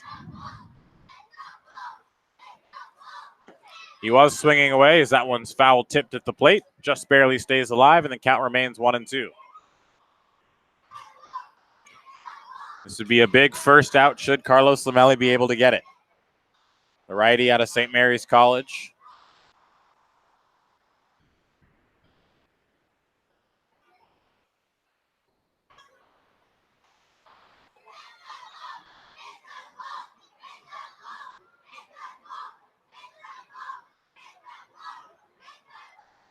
Lamelli sets from the belt. The 1-2.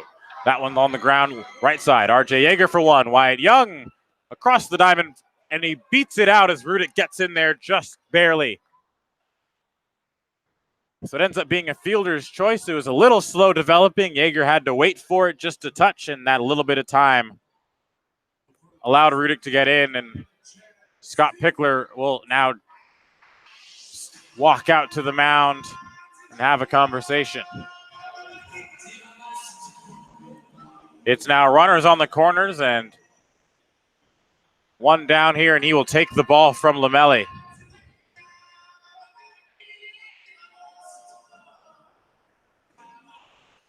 So Lamelli's day is done as we will have a new pitcher. We'll tell you all about who it is on the other side of this break. You're listening to Red Sox Baseball on the Cape Cod Baseball League Network.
The new arm out of the bullpen for Scott Pickler is Taylor Dollard, as he elects to use the closer in this high leverage situation here in the bottom of the 6th inning, protecting a 2-1 lead with the tying run just 90 feet away. Runner goes, first pitch. The throw goes through, and it is not in time as Rudick has his second stolen base of the night, and that eliminates the double play.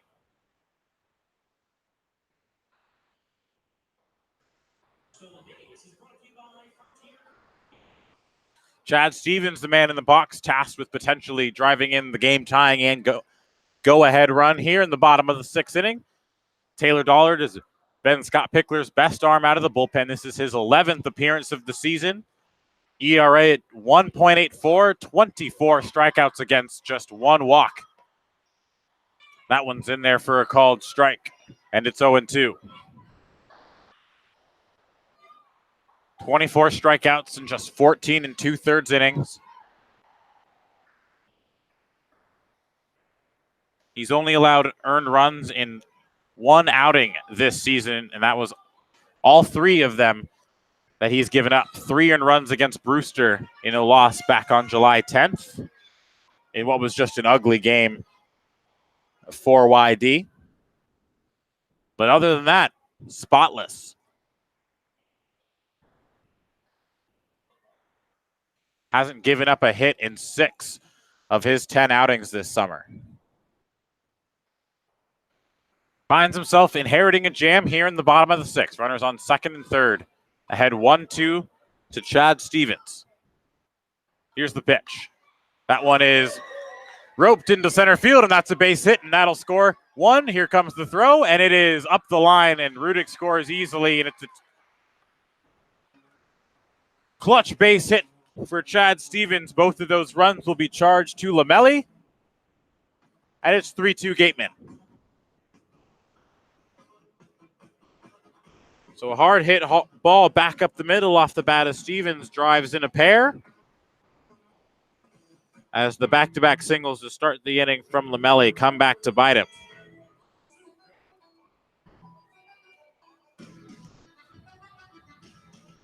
Otsuka now will hit.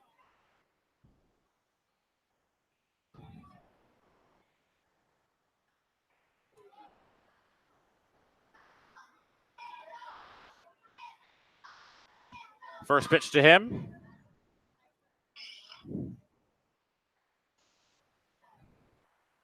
Downstairs, and it's 1-0.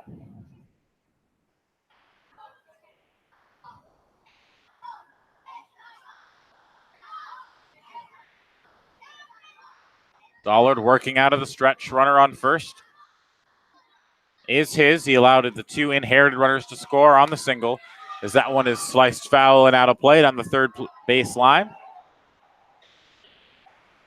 From the fan reaction, it sounds like somebody made the catch. Not that guy down there in the camera well with the giant glove on his left hand. Interesting accessory to bring to the ballpark. Dollard out of the stretch. The 1-1. Otsuka squares to bunt. Pitch misses upstairs, and it's 2-1.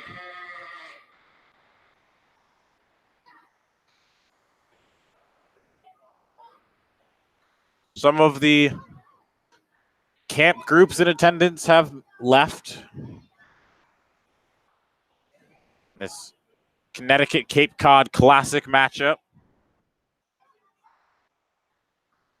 YD Red Sox taking off in the Wareham Gatemen for the second year in a row here in Hartford. It's an absolutely awesome atmosphere in Hartford, and we're very thankful that the weather cooperated. It was a less than auspicious start this morning as it was pouring on Cape Cod, and ultimately, of course, the tornado touching down there, and also it was raining here in Hartford overnight and into the morning. Stevens is running, and he is going to be safe as Dollard's throw took Wyatt Young wide of the bag. Dollard's caught sleeping a little bit, and Wareham once again is out of the double play. It's a team that loves to run. We talked about it earlier on the broadcast. Brian McLaughlin did. Dollard took a little too long to realize it, and Stevens is in there safely. Not out of the woods if you're Taylor Dollard and YD. You're trying to keep the lead exactly where it is at 3-2. That one's skied into left field. Palmer's got a beat on it out there. He'll make the play easily for the second out of the inning. The Wareham cycles through the order once more as Braden Ward will step in.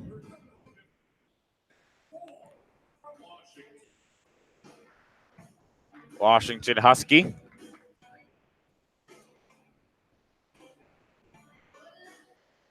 Bats in a 2-out situation with a potential insurance run sitting on second base.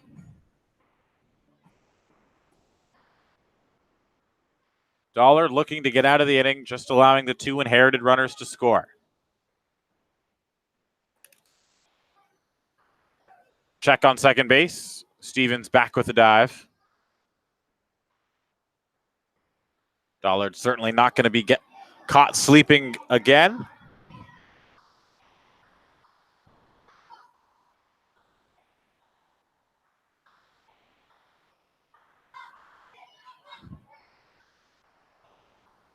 It's a 3-0 count.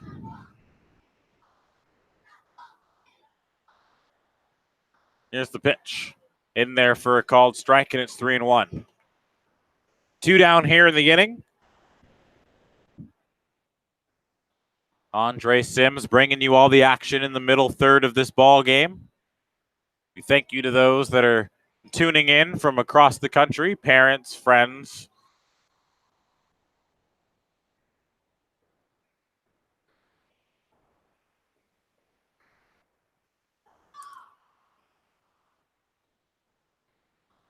Braden Ward looking for the 2-out RBI.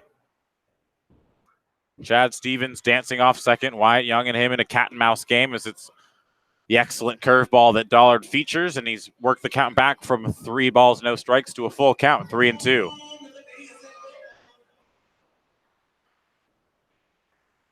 Payoff pitch incoming, and it's a big one. 2 runs in that have been charged to the account of Carlos Lamelli, and Dollard looking to hold it there.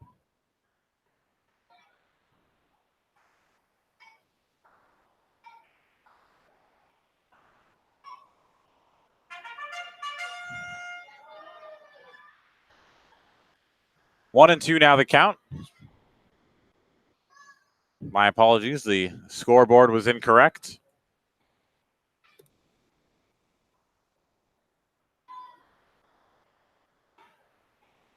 Dollard getting the sign from Austin Wells.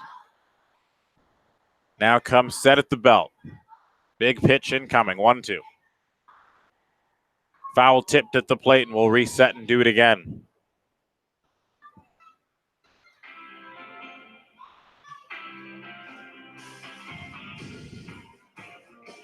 Ward in a battle here with Taylor Dollard.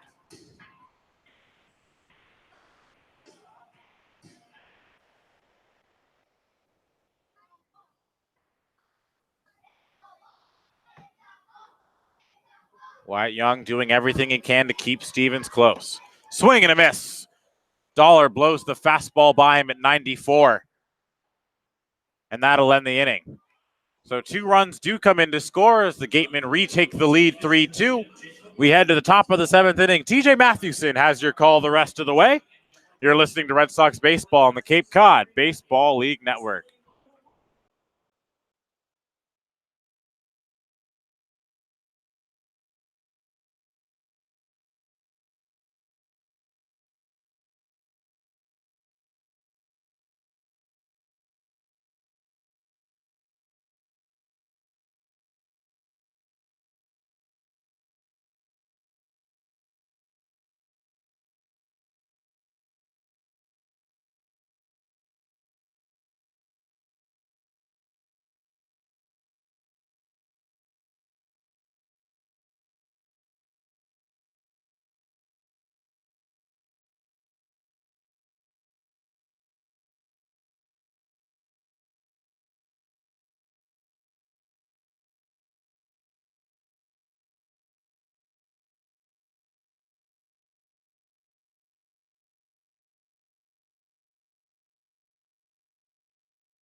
Back here at Dunkin' Donuts Park in Hartford, Connecticut, it's the Wareham Gatemen 2 and the Wareham Gatemen 3, and the YD Red Sox 2 here from Hartford, Connecticut. TJ Matheson here with you the rest of the way here on the YD Red Sox YouTube page. Jack Thomas Wold in to pitch hit for RJ Yanger. He swings at the first pitch from the new pitcher Cole Larson, skies it behind second base. The second baseman Matt McLean about 15 feet out onto the outfield grass. He'll circle under it and make the catch for out number one. One pitch, one out, and Wold is retired. So Wolden in the spot of Yeager pops out to second to start this seventh inning. And Wyatt Young, the leadoff man for YD, in with one out. Last time up, his first home run of the summer. First pitch breaking ball from Larson. Misses inside, and it's 1-0. So Young comes into today without a long ball. It's a breaking ball on the 1-0, called a strike on the inside corner, and it's 1 ball and 1 strike. But comes into today without a long ball. Swing and a miss at the 1-1 from Young, and it's now 1-2. Comes up against J.P. Gaines in the 5th inning and smacks a home run into the second deck in right field. It's a tricky right field here at Dunkin' Donuts as the 1-2 breaking ball misses away. The count will go to 1 ball and 2 strikes. But a tricky fence. You have 2 sections of seating, but one's covered by netting. So you got to get it up to the second deck to get it out. That's where the yellow line is, as the 2-2 swinging another pop-up, same spot behind second base. Matt McLean again back, and the UCLA freshman will be there and make the catch, and that's the second out here in the 7th inning. So that'll bring up Brad Beasley with 2 outs. Anyway, it's about 30 feet fence out in right field. It's only 308 down the right field line, but to make up for that short distance, they made the yellow line about 30 feet high. Beasley swings at the first pitch, grounds it through the left side into left field for a base hit. Third hit of the day for Brad Beasley. He's now 3 for 4 with the run batted in. And with 2 outs, the Red Sox have a runner on, and Austin Wells will step to the plate and shed his catcher's gear. Second annual Connecticut Cape Cod Classic here at Dunkin' Donuts Park in Hartford, Connecticut, home of the AA affiliate of the Colorado Rockies, the Hartford Yard Goats, in this beautiful, barely over 2-year-old ballpark.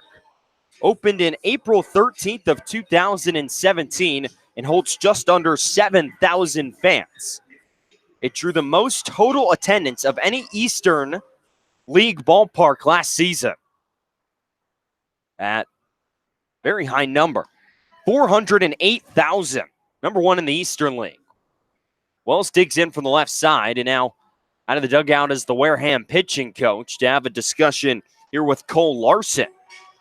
So Larson came in relief of Tevin Murray, just allowed 1 hit in his lone inning of work, 1 walk, and 1 strikeout. The Kansas Jayhawk Jr. stands at 6'1", 175 pounds. So the pitching coach says all he needs to say, and we'll turn around and head back to the Wareham dugout. 3-2 Gateman lead here in the top of the 7th inning. Gateman struck first back in the 1st inning. An RBI single from Adrian Del Castillo. The Red Sox would respond with 1 in the 3rd, 1 in the 5th. That 1 in the 3rd. An RBI single from Brad Beasley, and then the solo home run from Wyatt Young would give Whitey a 2-1 lead at that point. So Austin Wells steps in here against Larson. First pitch from the righty. Swinging a rocket into right field past the Diamond McLean for a base hit. Beasley a hard round of second. He'll turn around and dive back into the second base pillow. Austin Wells up there hunting the first pitch, smokes one past Matt McLean at second and kicks into right field. Matthew Rudick able to get that one in time. But on back-to-back pitches, Red Sox swing at the first pitch and line base hits into the outfield. So 2 on, 2 out. And hitting in the spot now of Noah Campbell.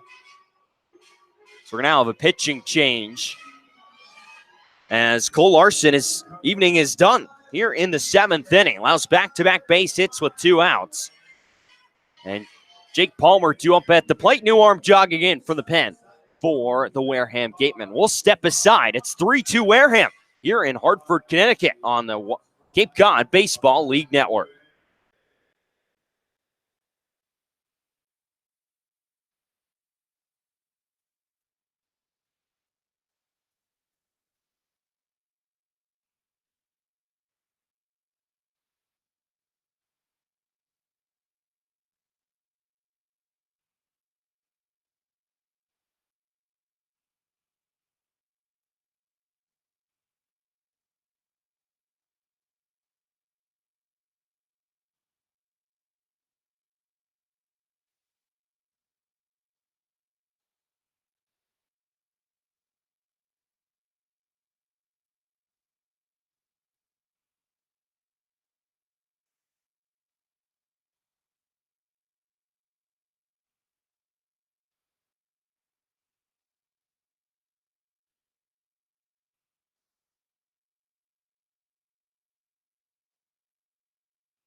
After just 2/3 of an inning, Cole Larson's afternoon is done. 2/3 of an inning, 2 hits, no walks, no strikeouts. Responsible for Brad Beasley, Austin Wells on base. He'll face Jake Palmer. Ben Leeper out of the bullpen for the Gatemen. He'll come in to face Palmer. The right-hander, 6 foot, 194 pounds out of Oklahoma State. Leeper this season, this will be his 8th appearance, a 3.52 ERA. A pair of saves recorded in 7 2/3. He struck out 7 and struggled with the walks, 8 walks for him. So the right-hander will dig in. Wells off of first, Beasley off of second. First pitch to Palmer shows bunt, and the UC Irvine product takes strike 1 on the inside corner, 0-1. First pitch there at 92 miles an hour from Leeper. Leeper, product of the Big 12's Oklahoma State Cowboys, was 4-4, a 4.31 ERA this season. All out of the bullpen, 29 appearances for the Pokes. 0-1. Breaking ball misses a bit low, and the count will even up at 1 ball and 1 strike. 43 strikeouts in those 31 innings, but struggled with the control. 23 walks. Held opponents to hitting just .214 against him.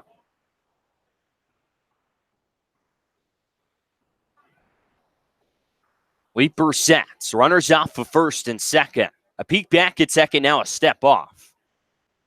No movement from either Brad Beasley or Austin Wells. No one holding him on. Defense playing back.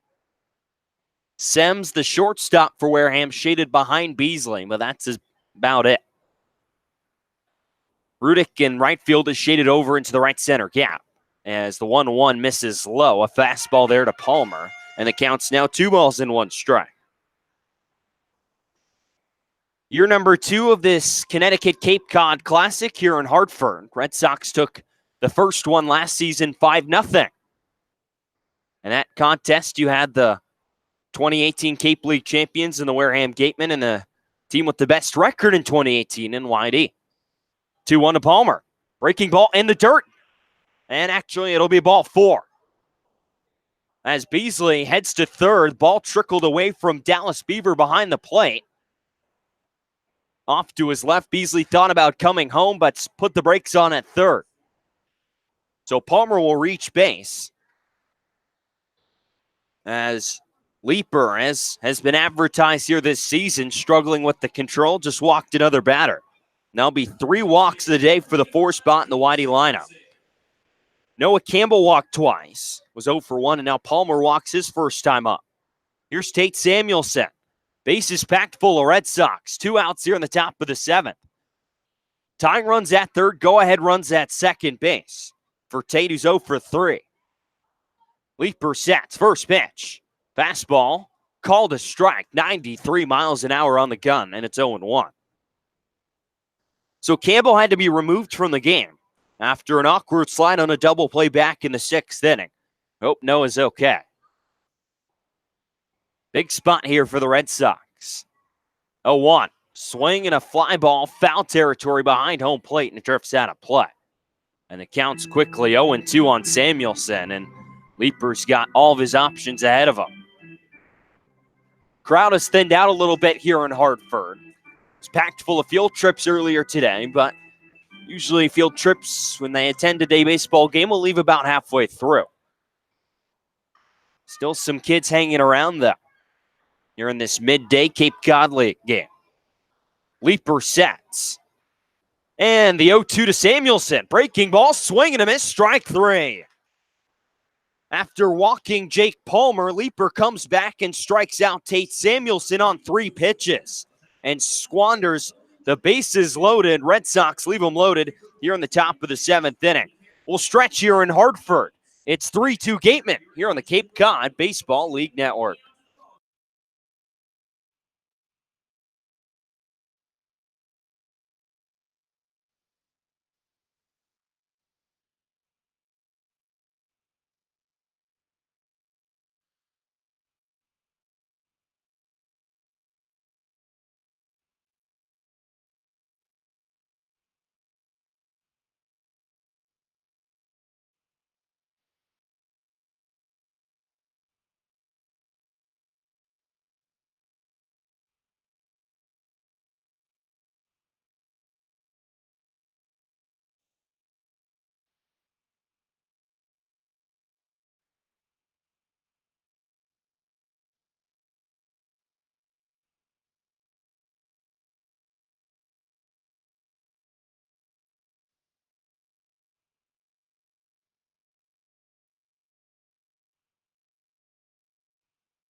Bottom of the 7th inning here from Hartford, Connecticut and Dunkin' Donuts Park. It's the Wareham Gatemen 3 and the Whitey Red Sox 2. TJ Mathewson here with you for this bottom half of the 7th frame.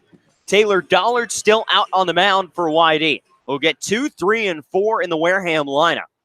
A pair of all-stars in Matt McLean and Jacob Teeter are 1 and 2 in this bottom of the 7th. First pitch, breaking ball to the UCLA freshman McLean. Misses a bit low below the knees and outside, and it's 0-1. McLean yesterday, the lone man to go yard in the Cape League All-Star game. 2 days ago. Sent one out over the left field fence in Orleans as the 1-0 breaking ball misses down, and the count's 2-0 on McLean. But some pop in the bat of McLean, standing at just 5'9", has shown why he was drafted 25th overall last season by the Arizona Diamondbacks. 6 doubles, 2 triples, 2 home runs. 2-0 misses up and inside, and it's quickly 3-0. And Dollard has been spot on with the control this season. Not here to McLean. In danger of walking his second batter of the summer. Right-hander out of Cal Poly sets the 3-0. Fastballs, called strike on the outside corner. It's 3-1. Dollard, in fact, if you take away his only bad outing of the summer, July 10th at Brewster, where he went 2/3 of an inning and gave up 3 runs and 4 hits. He's pitched entering today as the 3-1 is chopped foul at home, played off of McLean. And the count will now go full 3 balls and 2 strikes. But take that off, 14 2/3, 0 earned runs, and 25 strikeouts. Pretty good numbers. The Cal Poly sophomore peers in at Austin Wells as he waits for Matt McLean to dig back in. UCLA product bats with an open stance from the right side. Dollar sets, payoff pitch, swing and a line drive right to Riley King at third. He snags it out of the air. The Georgia Bulldog will retire Matt McLean, and there's one down for the Gatemen here in the bottom of the 7th inning on the line out to third base. So Jacob Teeter, the Florida Southern product, will step in. 1 for 3 today, an infield single his last time up. So Dollard's now worked a scoreless inning. Came in relief of Carlos Lamelli with 1 out in the bottom of the 6th inning. As Dollard now works here in the 7th. First pitch to Teeter. Fastball. Dots the inside corner. Called a strike at 92. And it's 0-1. Normally see Dollard, his fastball sits anywhere from 88 to 90. But dials it up a little bit more right there. 0-1 from Dollard. Swinging a high fly ball, foul territory, third base side. Austin Wells getting a look in front of the Whitey dugout, and he's there to make the catch. About a foot away from the steps leading into the third base dugout. The freshman out of Arizona, Austin Wells, shows off the range behind the plate, makes a nice play, and retires Teeter for the 2nd out of the 7th inning. We've seen Wells do it everywhere on the field this season. All 3 outfield spots and behind the plate. He's shown off exceptional athleticism. So there's 2 down here in the bottom of the 7th. Then Adrian Del Castillo will step to the plate. And a 1 for 3 day for him. Dollard sets, rocks, and fires the first pitch. Fastball. Brushed back, a foul tip into the glove of Austin Wells at 93. And it's strike 1. Del Castillo entered today hitting .264.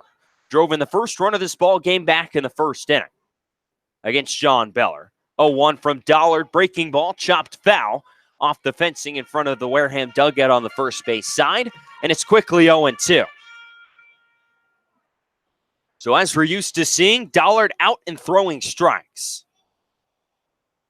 He's thrown now 22 pitches, 13 of them for strikes. 23, now 14 for strikes. Dollard sets, and the 0-2. Breaking ball misses a bit low. Might have been the changeup there from Dollard, and it'll go to 1 ball and 2 strikes. Del Castillo, the Miami product, trying to keep this inning going for Wareham.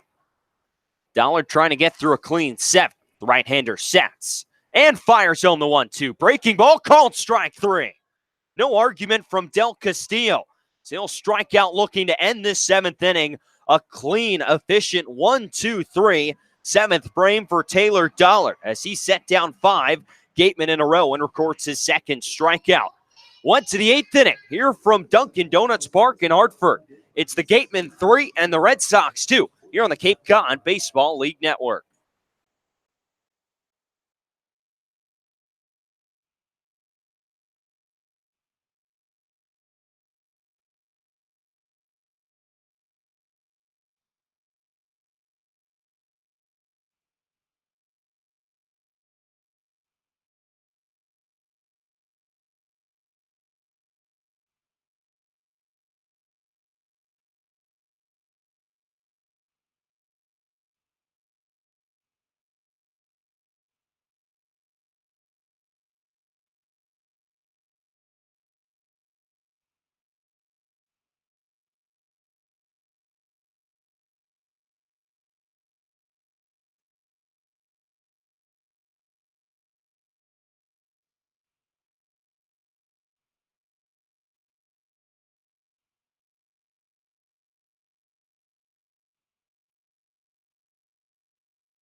6, 7, and 8 in the Red Sox order, set to come to the plate here in the top half of the 8th inning.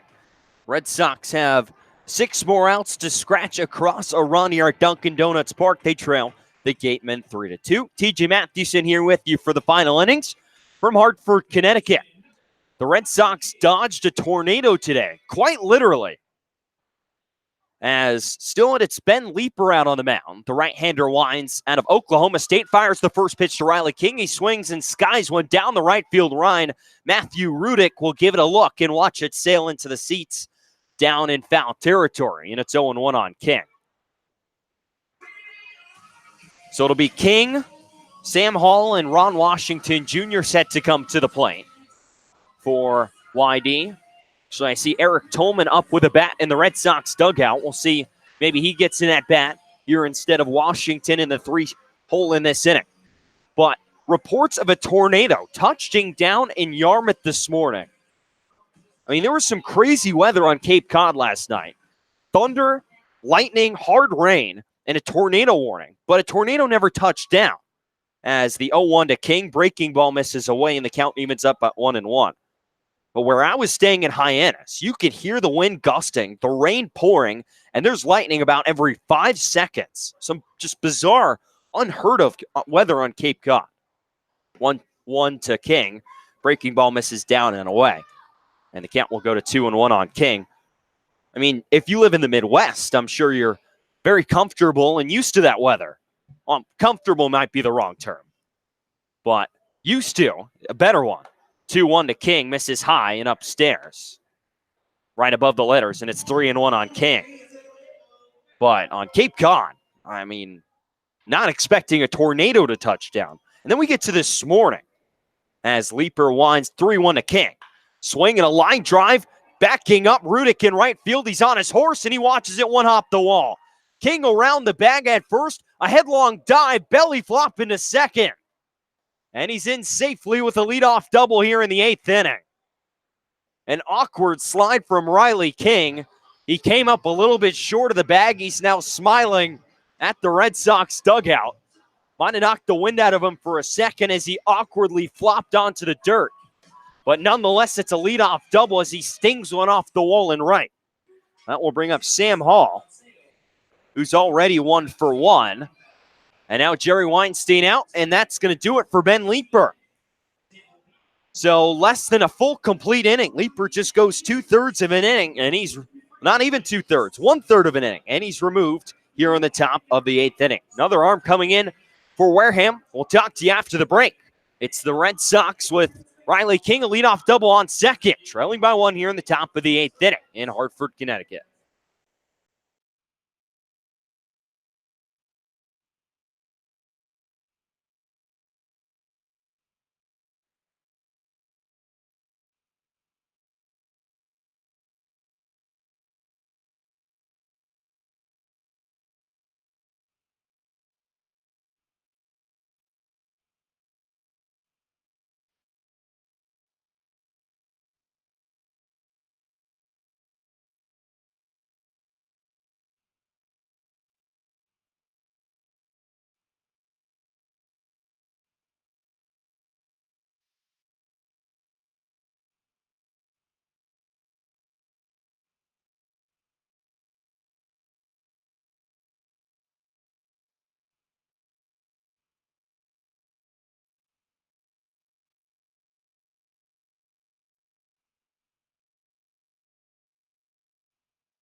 The Oregon State right-hander Ben Leeper out of this ball game after just 1/3 of an inning, 1 hit, 1 strikeout, no walks. He's responsible for Riley King out on second base. No one out here in the top of the 8th inning.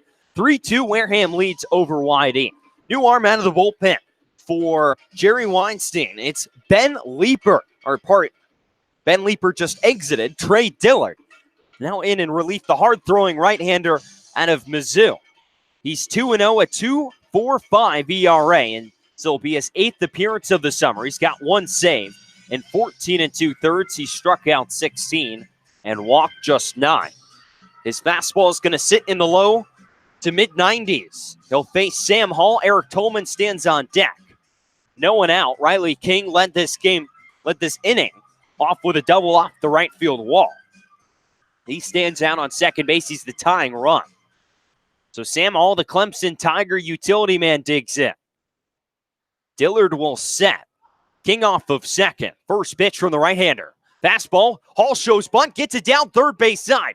Dillard off his spot on the mound. Fields throws to first, and it's in time to get Hall. But he does his job. King will advance to third on the sac bunt. So perfectly placed. Hall shows bunt on the first pitch. Picks the perfect spot down the third base line. Makes Dillard and the third baseman Chad Stevens crash to allow Riley King space to advance to third. So a sacrifice bunt and a 1-3 putout.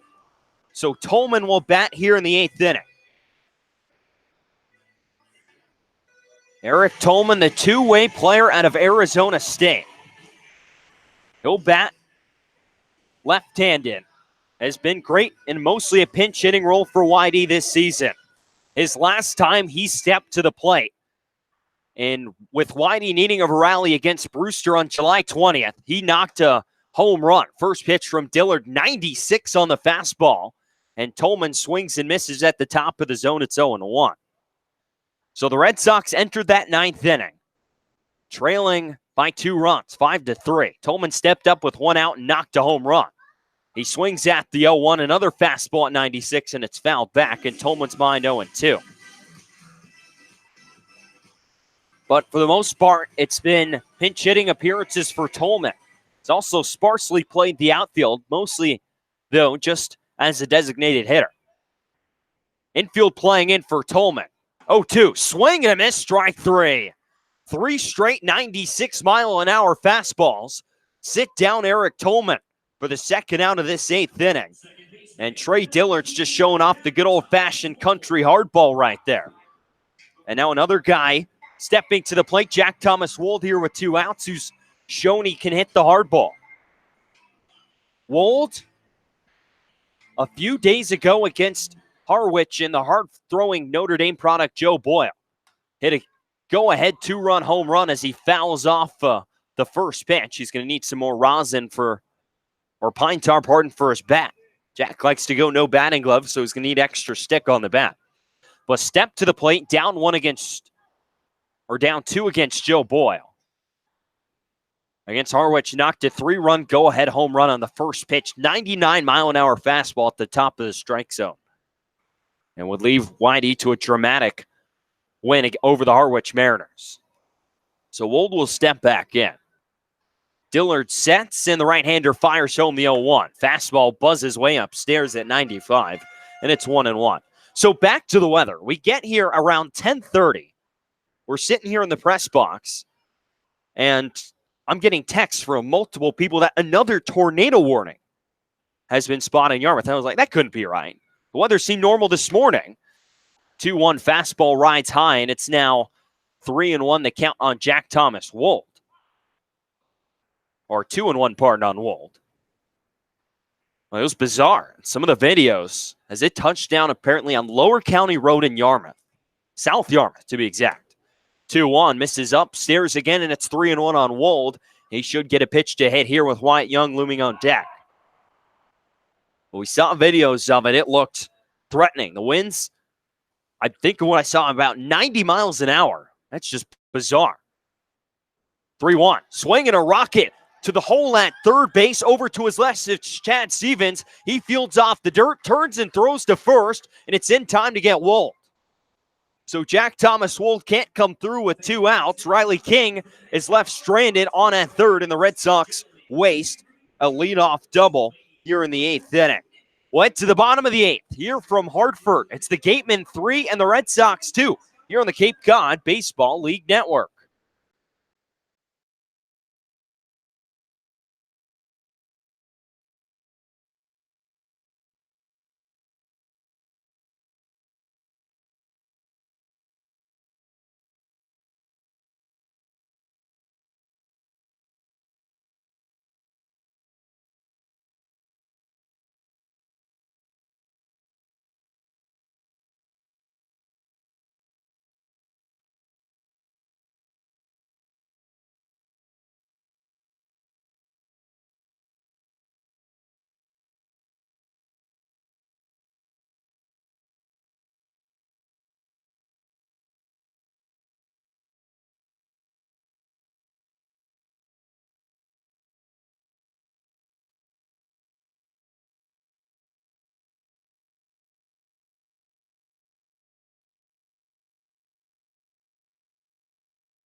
Bottom of the 8th inning here from Hartford. It's Wareham 3 and YD 2. Taylor Dollard still out on the mound for the Red Sox, and he'll get 5, 6, and 7 due up in the Gateman lineup, starting with the catcher for Wareham, Dallas Beaver. 1 for 2 today, a strikeout, a walk, and an infield single, and came around to score as well after he reached on that infield single in the 6th inning. That 6th inning is the difference for Wareham. First pitch, fastball from Taylor Dollard at 90, brushes the knees. On the outside corner, it's 0-1. A 2 RBI single from Chad Stevens brought the Gateman from down 1 to up 1. And the difference in this game so far. Dollard sets, and the 0-1 swing and a line drive dropping into left field, and it drops in front of Palmer. On a couple of hops, he'll get it back in. Actually, looks like Tate Samuelson has moved out to left. Palmer moves over to right. Jack Thomas Wold in at first. And Sam Hall at second. So a flurry of changes. So Hall at second. Moves in there from right field. Palmer moves from right to left. Or left to right. Wold is in at first. And Samuelson moves from first to left. First pitch to Benjamin Sems, the shortstop, is fouled straight back, and it's 0-1. So a flurry of changes. White Young still out at short. Riley King playing in on the grass at third. He's still out there. And Austin Wells behind the plate. Brad Beasley still out in center field. It'll be interesting to see if the rest of the Cape League decides to play today due to the rough weather conditions I mentioned in the top half of the frame. Red Sox dodged a tornado. Red Sox and Gateman, for the most part, dodged a tornado. First, the 0-1 to Sems, chopped foul up the first base side on a couple of hops off the fence of the Wareham dugout. And it's 0-2. We do know that Falmouth and Hyannis have postponed their game today. The rest of these games to be determined. Rough weather conditions all across the Cape in the last 24 hours. And it looked like yesterday we were going to get the worst of it here. It was supposed to rain all day in Hartford yesterday. But eventually the rain moved all the way up to stopping about 2.5 hours from first pitch as the 0-2 misses high from Dollard. And it's 1-2. And we haven't had a drop of rain here during game time. Little work needed on the field, but besides that, pretty good field conditions. Have the full field tarp here in Hartford. Keeps everything nice and dry. Dollard sets in the 1-2. Swing and a miss, strike 3. Dollard gets his third strikeout of the ball game as he just blows away a fastball to Sems at the bottom of the strike zone, and he swings right over the top of it. That'll bring up Matthew Rudick, the right fielder out of San Diego State, has 2 for 3, a pair of singles, and a pair of stolen bases as well. He's attempted to steal every time he's been on base today. Scott stealing once by Austin Wells. In fact, actually picked off of third. Dollard sets. First pitch. Breaking ball misses away, and it's 1-0. So Beaver, who reached on the leadoff single, still over on at first. These Wareham Gatemen 18, 15, and 1 under Jerry Weinstein, who in fact coached the Hartford Yard Goats, who occupy this AA ballpark back in 2017. 1-0 from Dollard. Fastball misses high and outside, and it's now 2-0. So Weinstein originally ended his first tenure with the Gatemen back in 2016. Then came to the Yard Goats for 2017 as the head coach, then 2018 as an assistant, while Don Sneddon led the Gatemen to the 2018 Cape League title last season. Now Weinstein returns in his second stint as the 2-0 is fouled back into the netting on the third base side, and it's 2-1 on Rudin. But in that 2017 season, in fact, the first year of Dunkin' Donuts Park, finished 62 and 77. Coached a couple of now Rockies, Brendan Rodgers and Ryan McMahon. But now back here in a second set with the Gatemen in third place in the Western Division. 1-2-1, swing to grounder right back to Dollard on the mound. He'll go the second for one. Young double clutch throw to first in time for the double play. A 1-6-3 double play. Dollard, Young, and Wold erases the leadoff base hit from Dallas Beaver in an inning-ending double play here in the 8th inning. We'll head to the 9th here from Dunkin' Donuts Park. The Red Sox have 3 outs to tie with 1 run or take the lead with 2. We'll be back for the top of the 9th. It's the Gatemen 3 and the Red Sox 2 here from Hartford, Connecticut on the Cape Cod Baseball League Network.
Top of the 9th inning here from Dunkin' Donuts Park in Hartford. It's the Wareham Gatemen 3 and the YD Red Sox 2. It'll be the top third of the YD lineup set to come to the plate.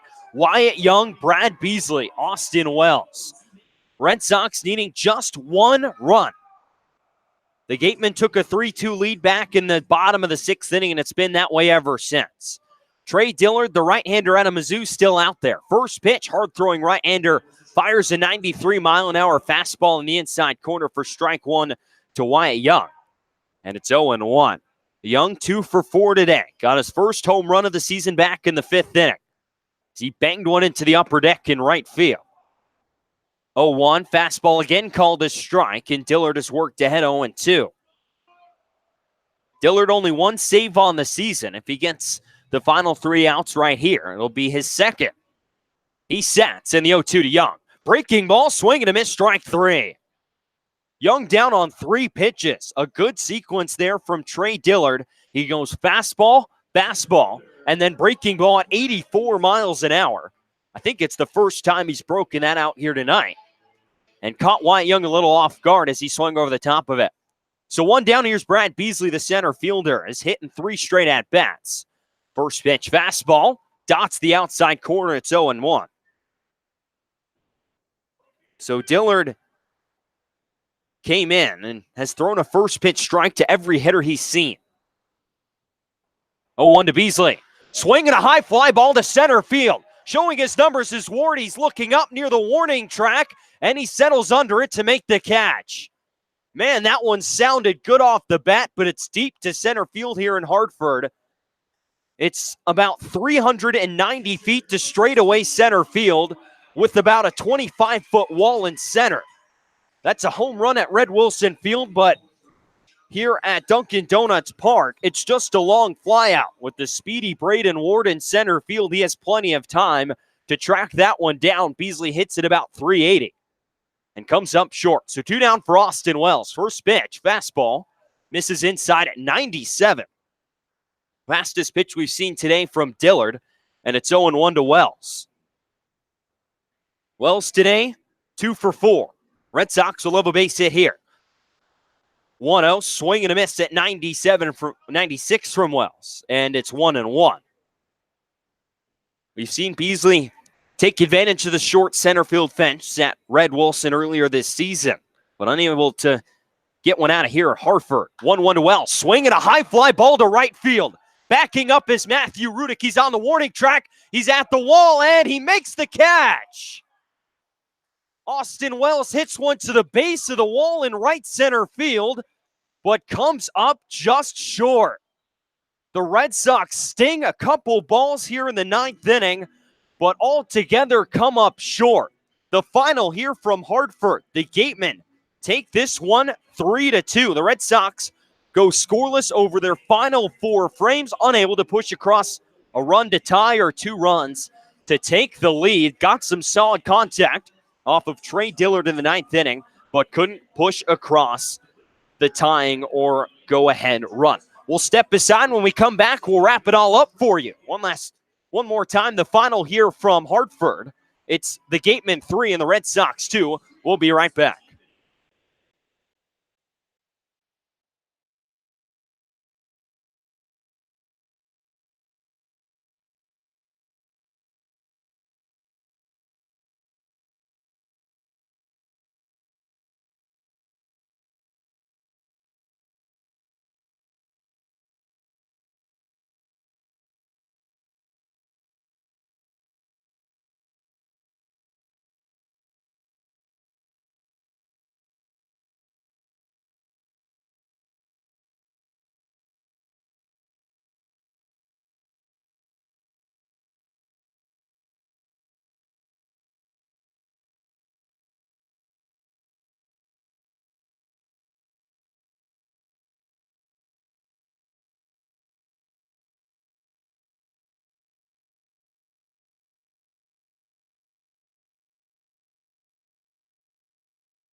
Back here at Dunkin' Donuts Park, the Wareham Gatemen take the 2nd annual Connecticut Cape Cod Classic here at Dunkin' Donuts Park in Hartford by a final score of 3-2. Red Sox go down 1-2-3 in the top of the ninth inning against Trey Dillard. Out of the right-hander out of Mizzou gets the save, his second on the summer, finished off with 2 scoreless innings without allowing a hit. TJ Mathewson now joined alongside Brian McLaughlin. And Brian, it was a pitching-dominated game today. We really saw some good performances on both sides on the mound. And in the end, it was the Wareham bullpen, a combination of Cole Larson, Ben Leeper, and Trey Dillard to come in and really slam the door on the Red Sox and not allow them to push across that last run despite getting 9 hits. Yeah, it's an interesting ball game. Felt like YD was in it. They really were in it all night long, but once they brought the bullpen arms in, you felt like it's just a matter of time before YD pushes something across here. They never could get the big hit tonight. Couple loud outs in the last inning. They leave the bases loaded in the 7th, and that's really what I think the difference is going to be. You leave 5 on base in the 6th, 7th, and 8th between those 3 innings, and you just can't do that and expect to win the ball game. You have 9 hits but only score 2 runs. When YD can't get a win, that's been the story. The runners left on base. Great job by the Wareham bullpen. Dillard especially was really impressive late in this one. So Dillard comes in after Riley King has a leadoff double in the top half of the 8th inning. Comes in, allows a sacrifice bunt to Sam Hall that would advance King to third, and then he'd strike out Eric Tolman and get Jack Thomas Wold the ground out to third, and then finish it off with a 1-2-3 ninth inning. So he picks up his second save. Tevin Murray will get the win for Wareham. He was the first reliever out of the bullpen in relief of J.P. Gates, the starter for Wareham. A solid outing for him. 5 innings, 5 hits, 2 runs. They were earned, 1 walk, and 3 strikeouts. John Beller gave the Red Sox a chance here tonight. He got the start for YD. 4 innings, 4 hits, 1 run. It was earned, 2 walks, and 3 strikeouts. A start we really saw him labor today. He had a lot of long innings, a lot of base runners on the base paths. In the end, though, he was effective when he needed to be. Yeah, John, it was not his best stuff, not his best command out there on the mound today. We've seen him be pinpoint and attacking with multiple pitches. That wasn't him today, but what we saw was a tough and gritty outing from John Beller, which was a good sign to see from him. If you can combine that attitude with the stuff that he can potentially have, you're looking at a really good pitcher. John fought today and was able, like you said, kept the Red Sox in it, which from a starter who doesn't have their best stuff, that's all you can ask for. So you like that, and if you want the optimistic approach, that's what John Beller did today for this team. And yes, the Red Sox lose this game, but in a whole, again, another successful day here in Hartford. The second straight year these two teams have squared off at Dunkin' Donuts Park, more expansion of the brand of the Cape Cod Baseball League. And it seemed today, at least, a success. All the players very happy, getting to use these AA facilities in a brand new ballpark, indoor batting cages, locker room, bullpens out, and, lots of stands and full experience here in minor league baseball. It was a fun day. Really fun day for everybody involved, between these players who get a chance to play on these great surfaces here, the great facilities from the dugouts to the locker rooms to the batting cages. Great opportunity for them. The fans who got to come out and watch saw a really well played and good baseball game. Hard to argue with a 3-2 game with a home run in there as well from Wyatt Young. Just not much else you could ask for from the fan perspective. And it comes down to the 9th and a great jumping catch at the wall to end it. So a really well performed game, which will only help, like you said, the Cape Cod League's brand going forward because of the performance these guys put on today. So one last time, we'll run through the final numbers here from Hartford. The Red Sox, 2 runs on 9 hits and 1 error. They left 9 on base. For the Wareham Gatemen, 3 runs on 8 hits, 1 error, and they left 7 on. The game started at 12:30, finished at 3:17, a time of 2 hours and 47 minutes. With the win, the Gatemen will improve to 19-15-1 on the season and salvage the season series with YD, 2 games apiece between these interdivision foes. The Red Sox will drop to 20-14-2, and as of now remain in a tie in first place in the Eastern Division. And with the win, the Wareham Gatemen will move into a tie for first place in the Western Division. The Red Sox will be at home tomorrow, hosting the Chatham Anglers. The game will be televised on Fox College Sports. We'll still bring you an audio call right here on the YD Red Sox YouTube page. So for Brian McLaughlin, for Andre Sims, I'm TJ Mathewson. We'll say so long and good night from Hartford, Connecticut. One last time, the final, the Red Sox fall to the Wareham Gatemen 3-2.